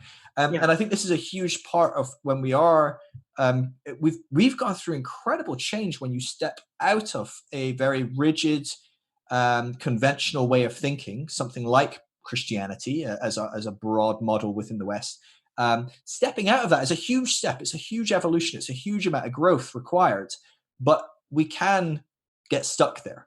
There's a very big risk that that's where you get stuck, and you end up getting stuck in that place of not moving on. And I think models like what you're saying, activities, practical implementations, that's how you make sure you're not going to get stuck, right? Because, you talk about it 15 years. I think that's a very quick window. In my experience of talking with people and engaging with people, that seems pretty positive and big, well done. I genuinely I mean that. So my concept is like, okay, how do we bring 30 years down to 15 years? How do we bring 15 years down to 10 years? How do we bring 10 years down to 5 years? Is there things that we can do that help speed up the process for people? And so it sounds like an amazing thing what you're doing in that course. One of the things I'm really interested in is, do you vet people coming in? Do you just let anyone that's kind of come across you and gone, oh, I want to do this course? Because it seems to me that you could potentially, just like the home group, you could potentially get someone coming in that just is not ready to start rebuilding. Is that something that you've come across? I know this is fairly new for you, and maybe that's something you can't really share as well. I'm not really to throw you on the off the deep end. I can share a little bit. I mean, I probably don't vet as much as I should, and maybe I've just been lucky to this point. So on one level, I mean, I kind of like to throw it out there. I'm hopefully doing a good job explaining who this course is for. And so if somebody listens to that and says, yeah, man, I really need that. I mean, so far it seems like the people who have resonated with what I've explained this is, and they've watched the little video I have, and they've gone to the website, maybe they'll message me and ask me, hey, Keith, this is where I'm at. What do you think? And I'll let them know, yeah, this is something that'll help you. But I do check in with people like on the very first session, because I need to know. Because like you said, the potential is a very wide range of people, someone who's maybe just started to deconstruct one or two things. Yeah. And I want to know that. So the very first one we do is, the second week we do I identify 6 pillars of deconstruction. That for me, there's 6 main pillars that people deconstruct, and you don't have to do them in the right order, and you don't even have to do all of them. But in my experience, these are 6 main pillars that most people eventually, if you start with this one, you're eventually going to get to this one, and then it's going to lead to this other one. And I mean, again, you may go out of order, but at some point you're going to eventually work your way through these 6 pillars of deconstruction. So I kind of first lay that out, and then I ask, how many of these have you deconstructed? And sometimes people are like, yeah, I've only gone through this one. I'm kind of just starting the second one. And these other ones, wow, I hadn't even thought about those yet. And other people are like, yeah, I did those 6, and I got another 6 you didn't even mention. Yeah. Right. What are your 6? Give them real quick, because I'm really fascinated as to what you consider the big building blocks. Or I'll see if I can remember them off the top of my head now. Oh yeah, well. The Bible, you know what I mean? The inerrancy of Scripture is there any mistakes in the Bible, and how do we even approach the Bible? So the Bible is one of the main ones. Suffering, right? Why is there suffering in the world if God is good? The end times, Jesus is coming back any day now, but it seems like it's been happening for 2,000 years. People have been claiming that, and nothing happens. Oh my gosh, if I can remember all of them. Let's see. Church, right? Okay. Like we said, house church, right? The whole idea of ecclesia, church as I know it doesn't seem to fit the what I see in the scriptures, right? The way we're doing church doesn't make sense. So I'm deconstructing my church. Doggone it.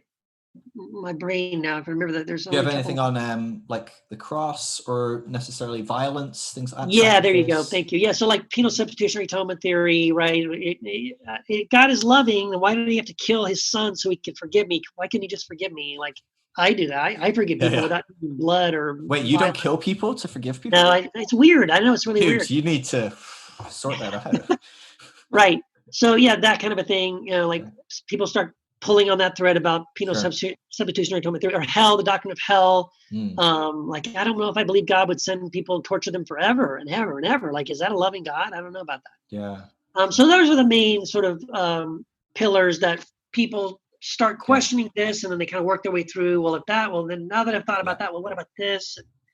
So you consider, you'd look at that and go, you've done 3, 4, 5, 6, you've worked through a big bulk of that. You're probably ready to start trying to kind of move forward Is that kind of how you Yeah. would probably gauge it on a, Well, no. without knowing people very well? Or? Yeah. So the reason I do that is twofold. One, I lay out what I think are the 6 big pillars first, just so they're aware of it.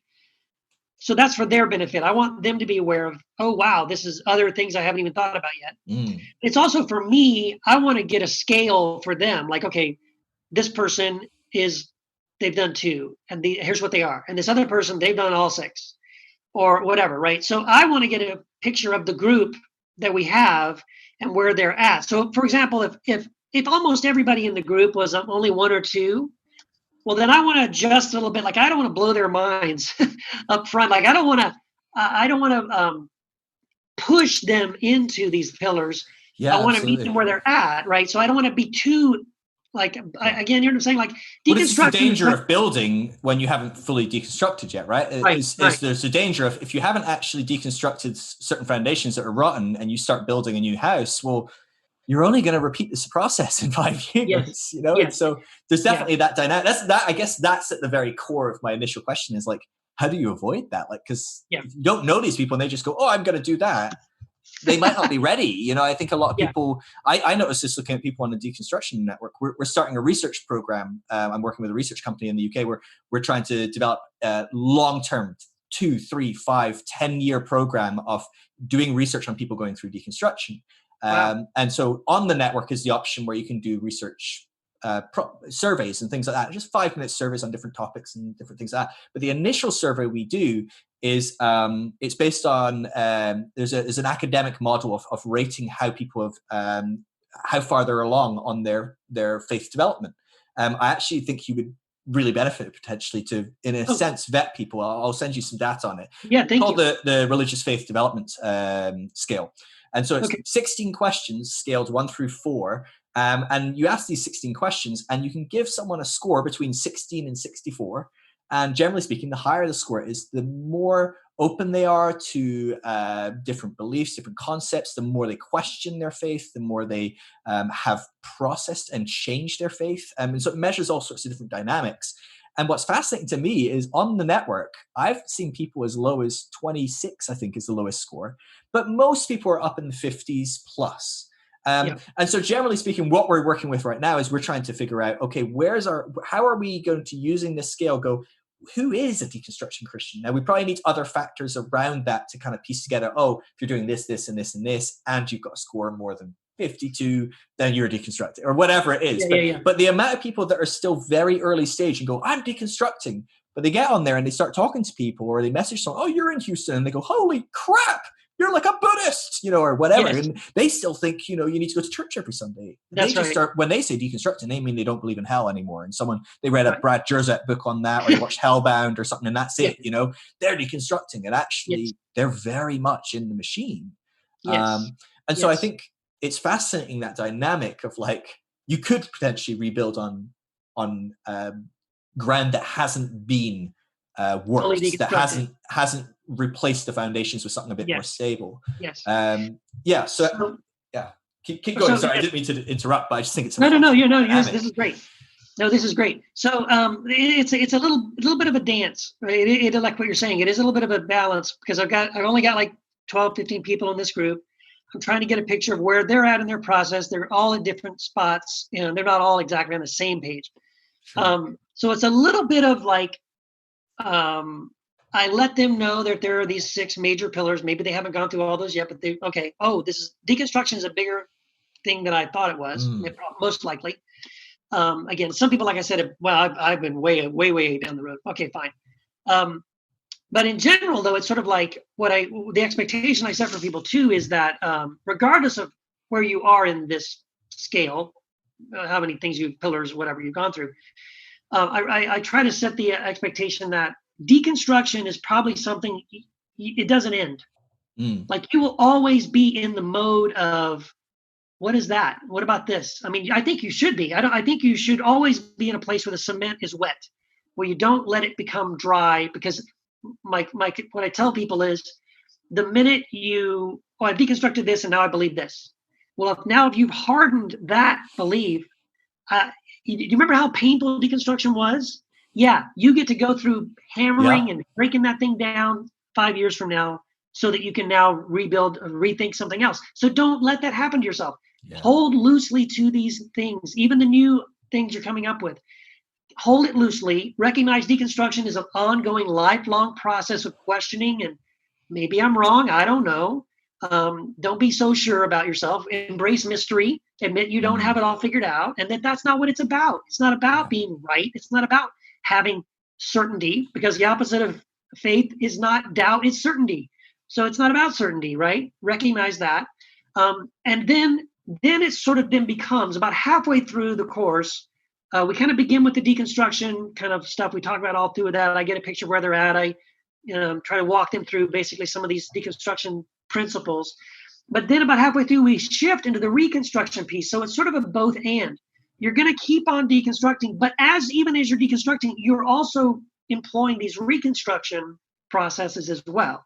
It's not, I can't begin reconstruction until I've completely finished the deconstruction process. Sure. And if we're done, and yay, we have a wrap party, deconstruction's over, now let's reconstruct. No, you will never end, I don't think anyway, fully stop deconstructing your beliefs. You should always be questioning, always thinking, always There's growing. There's no depth to us being wrong. Right, exactly. it just keeps going. Always be learning, always be growing. But then that doesn't mean, though, you can't begin building some new faith practices, some new ways of expressing your faith, experiencing God, and all these things in a way that it's actually a good thing, a positive and a healthy thing. So it's a little bit of both, right? Yep.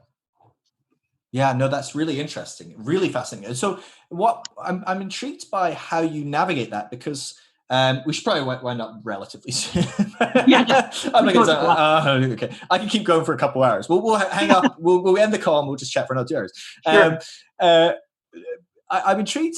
So there's an element where when we start holding these things loosely and we start holding things like, and we go, well, look, I don't have all the answers. I don't have all the things. Because to me, this is the number one thing that really bugs the hell out of me when people like start attacking people that are deconstructing. And this is one of the reasons we've started our research, is we feel there's a whole world out there of people that have left church, that have put Christianity as it's given to them to the side, who are then labeled 110 different things, but none of them particularly accurate. Backslidden, atheist, heretic, never really saved, heretic. And actually some of these people are the most spiritually passionate and intentional people I know. And so that's a large motivator between me getting this data is I look at people like Barna, Pew Research, people that are doing that. They don't have a category for people that are in this middle ground. You're either unchurched, you're non-Christian, you're atheist, you're agnostic. But who are the people that are still following the path of Christ? They're still passionate about this, who are still really open to spirituality. So this is our kind of heart behind doing the spirituality, this thing. But the problem is most people get so bugged and so annoyed by this deconstruction. So we have to believe something. You've got to have you have to, there's got to be a purpose. When are you going to start reconstructing? When are you going to, I deconstructed years ago, I reconstructed. And that may be true that they changed from mid to pre-trib or, because that's it, right? That is, in your world, if that's the biggest thing you've ever challenged, that's a big thing. It's like the kids when it falls over and hits its head. That's the hardest pain it's ever experienced. It will cry like it's the hardest pain it's ever experienced because it's all subjective. And so, but people are constantly going, we've got to reconstruct, And so there's a cry of people wanting to reconstruct who are definitely not people that should be managing reconstruction. Now, I'm certainly not saying that you're that at all. I think people like yourself, what I hear, I'm like, oh gosh, I want to send people to you. By the way, when's your next course opening up? You just started this one, right? So about 3 months or so? I think the next one opens, hold on, my calendar here. I think it's in June. Yeah, June 29th, the next one will open up. Okay, and you're still going to only be 12, 15 people, or are you going to? Yeah, I mean, that's kind of been how it's worked out. Okay. And then just so you know, there is get ready, man. I'm going to send people. There's a cost involved, but usually, I mean, I don't think anybody in the course has ever paid full price. It's either I always discount it or. Don't say that, man. No, but I'm just. I know. Like I got to be honest. Like, I do charge a little bit for it because it's a lot. It's an investment. That's a lot. It's 90 a huge days investment. Of my life. Yeah. Right. It's a weekly, sometimes several times a week. And this is what you do. So yeah. Right. But I mean, I always have sponsored seats. If somebody's like, Keith, Yeah. I really want to do this. This is exactly what I need right now. I can't afford it. Several people in the course it's free. Yeah. So, I mean, I just want to know. People are coming your way is the point I'm making. And it sounds like, so people like yourself, I don't know if you're familiar with David Hayward, Naked Pastor. Oh yeah, no, David Hayward has it. Yeah. His stuff with the Last Supper, he's helping people kind of move forward and forge new paths. So people like him, people like you, in talking with you guys, don't know you that well, I'm like, oh gosh, these are very nuanced, advanced, enlightened thinkers in my opinion. You're welcome for the compliment. I don't know if it means that much coming from me, but sometimes that might be a discrediting factor for a lot of people. Oh God, Phil thinks they're enlightened. God, they must be a nightmare. But so I look at that and I'm like, okay, yes, you're the sort of person I want to send someone to start looking at how can I start reconstructing something of faith, of spirituality.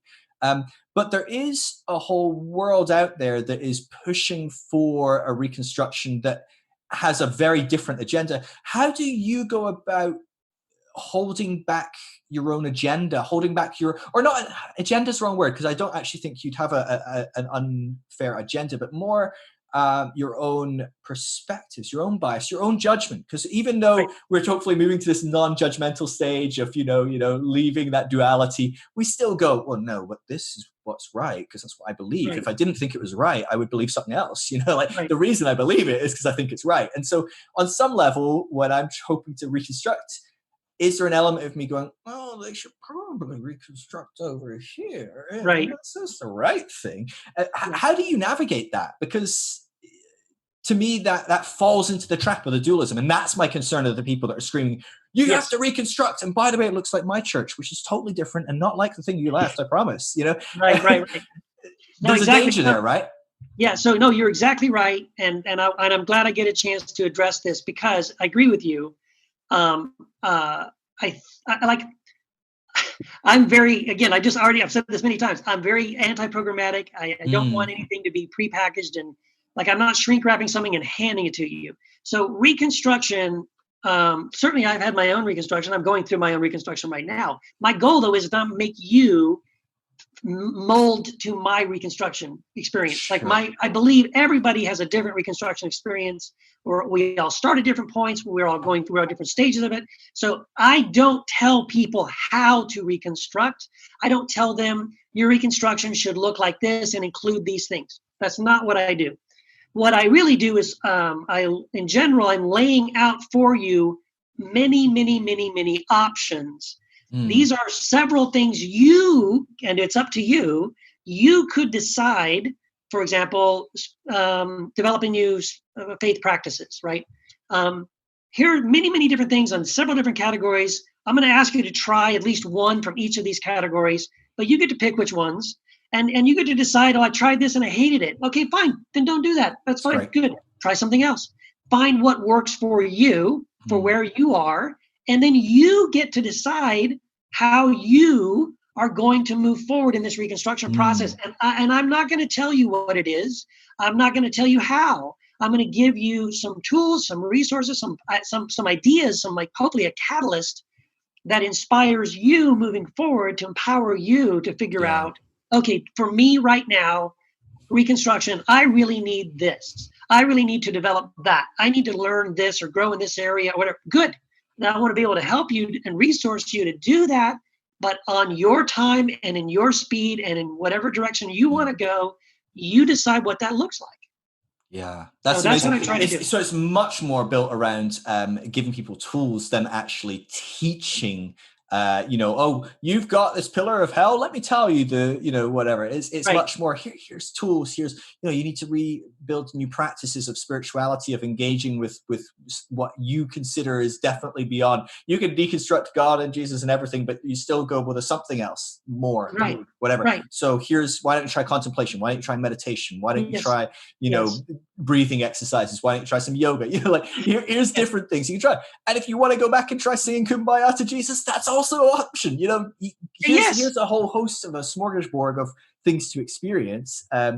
that's a very different model to the many people that are crying out for Reconstruction. And what they mean is, oh, I've got the answers to your question on hell, the end times, the cross, because that, generally speaking, is what a lot of people, and even people that are deconstructing, are very quick to offer their conclusions that they've come to. This is a very, if you're looking at Spiral Dynamics, this is very orange, right? I mean, it's very modern thinking. I've deconstructed this stupid superstitious belief because the Bible said, or because the Pope or the pastor said, and I've looked at it and I've studied the answers and I've looked at it all logically, and I can tell you it's not penal substitution, it's Christus Victor. That's not Christus Victor, it's sacrificial, mimetic theory, or the ransom theory. Exactly, it's ransom, it's moral, but and the danger is that is, and that will feed a lot of people in that.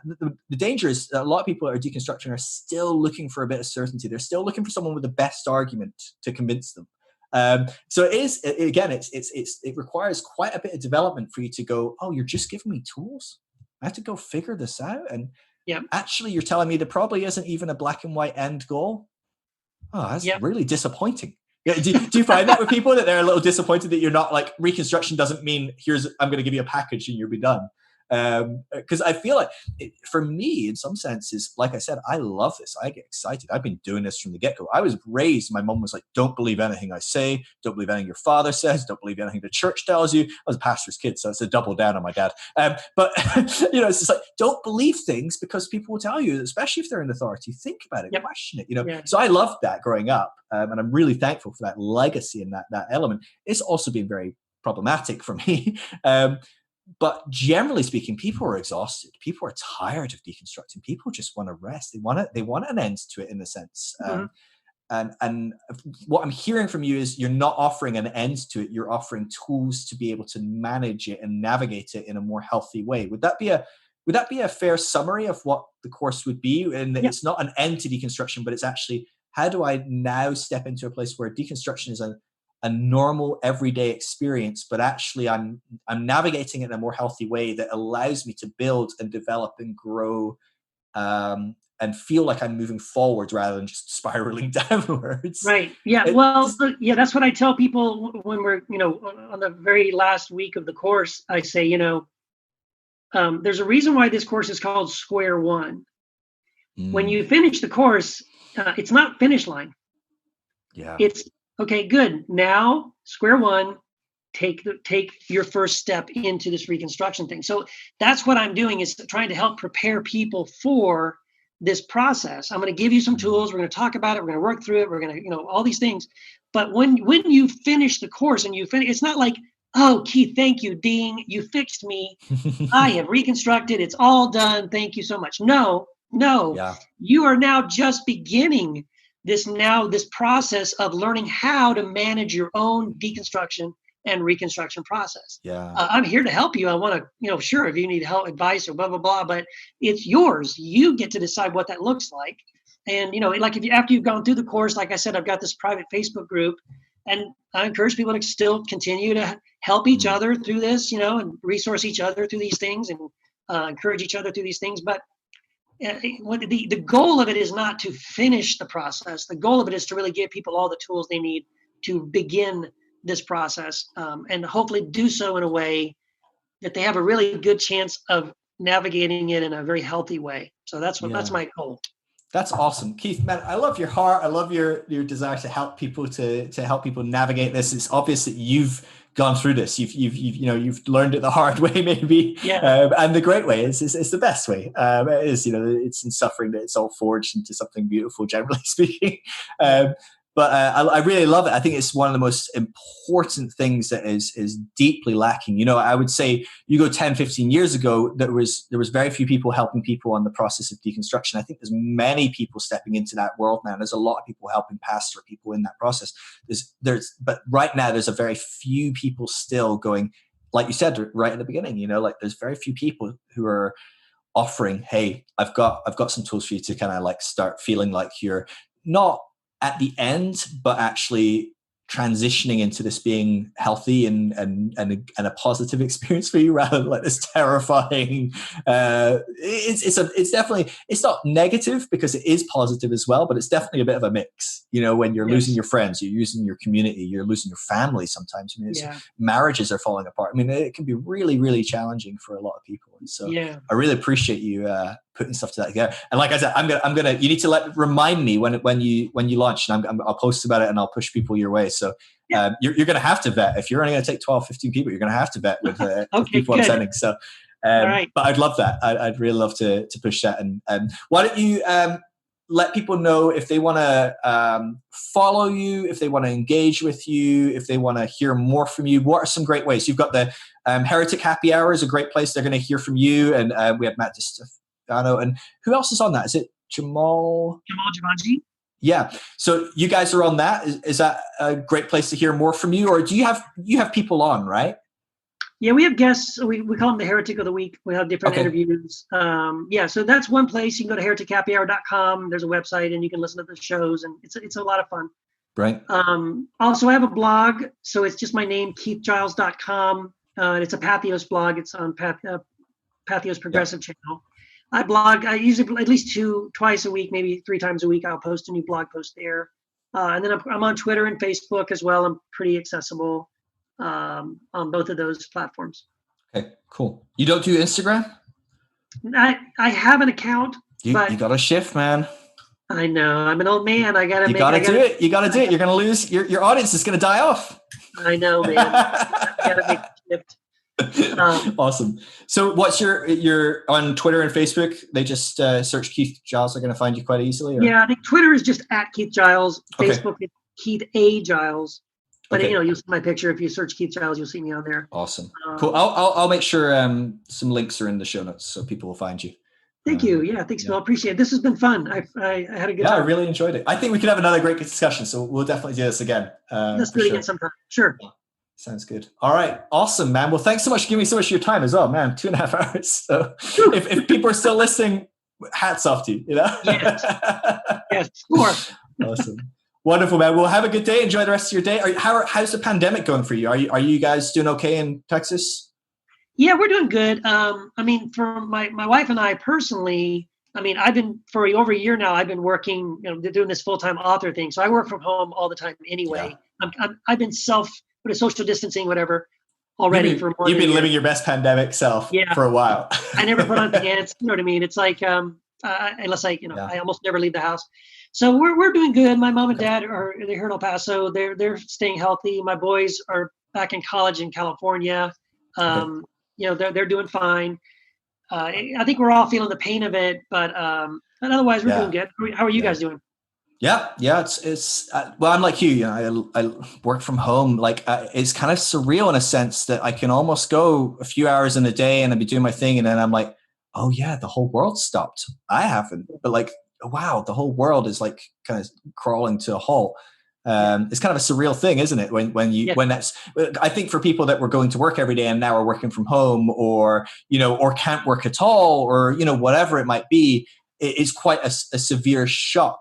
But for me, I'd stay at home, I'd write, I'd do some research, I'd study, I'd Skype people, or record some podcasts. It's all very similar, and so I'm incredibly privileged, to be honest with you. It might affect things like finances and stuff.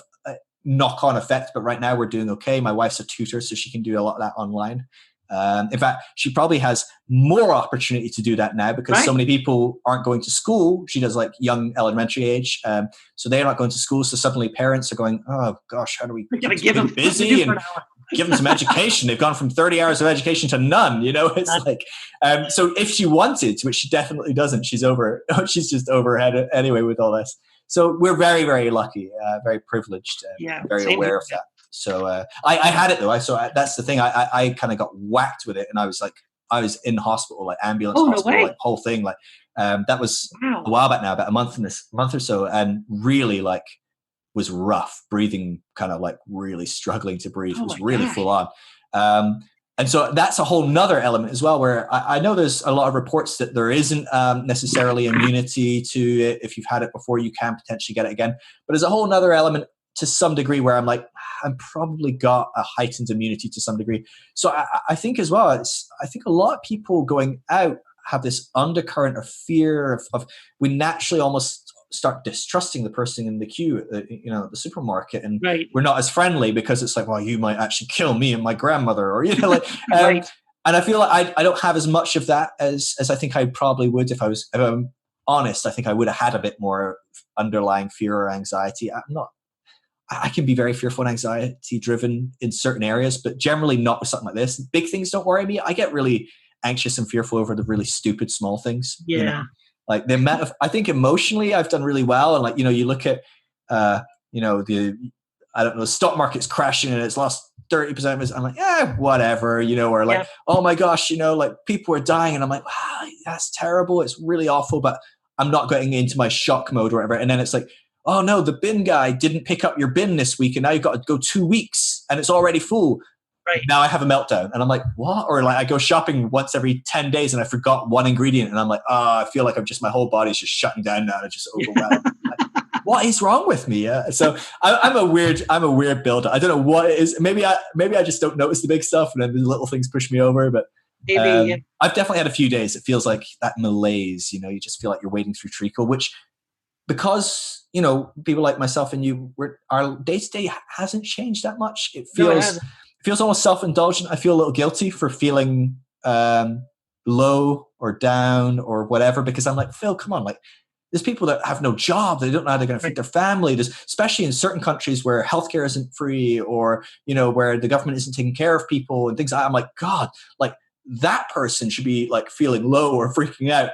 Me, I mean, not much has changed. And that's just, I need to have more grace for myself. That's not how mental health works, But I definitely have noticed that as well. So yeah, it's a weird time, man. Really weird. It is. So once in a lifetime thing, literally, very few people will ever experience something like this. Yeah, 2020, man, what a horrible year. We're going to look back on that and just be like, that was the worst. Dude, seriously. Yes, I mean, and like you, like I'm not experiencing the pain of it the way everybody else is, but I am definitely aware of it, that people are.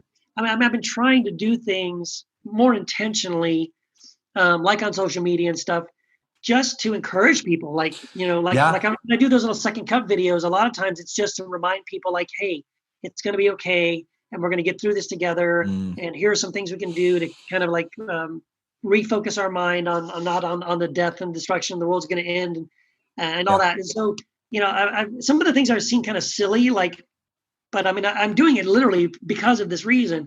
Like I've been doing these lyrics jams with some friends of mine that are musicians and songwriters, and we get together on Wednesday nights and just read song lyrics and talk about music and art and all this stuff. And like, that's one of the things I've been doing, because it's like, it's just, that's awesome. Hopefully it's an encouraging thing. It's fun. It's entertaining. It feeds your soul, and it distracts us hopefully from all the horrible things happening in the world. Like I'm just trying to do what I can, if I can, lift people out of some of the junk. Because like you said, you and I aren't feeling it so much, but other people really are.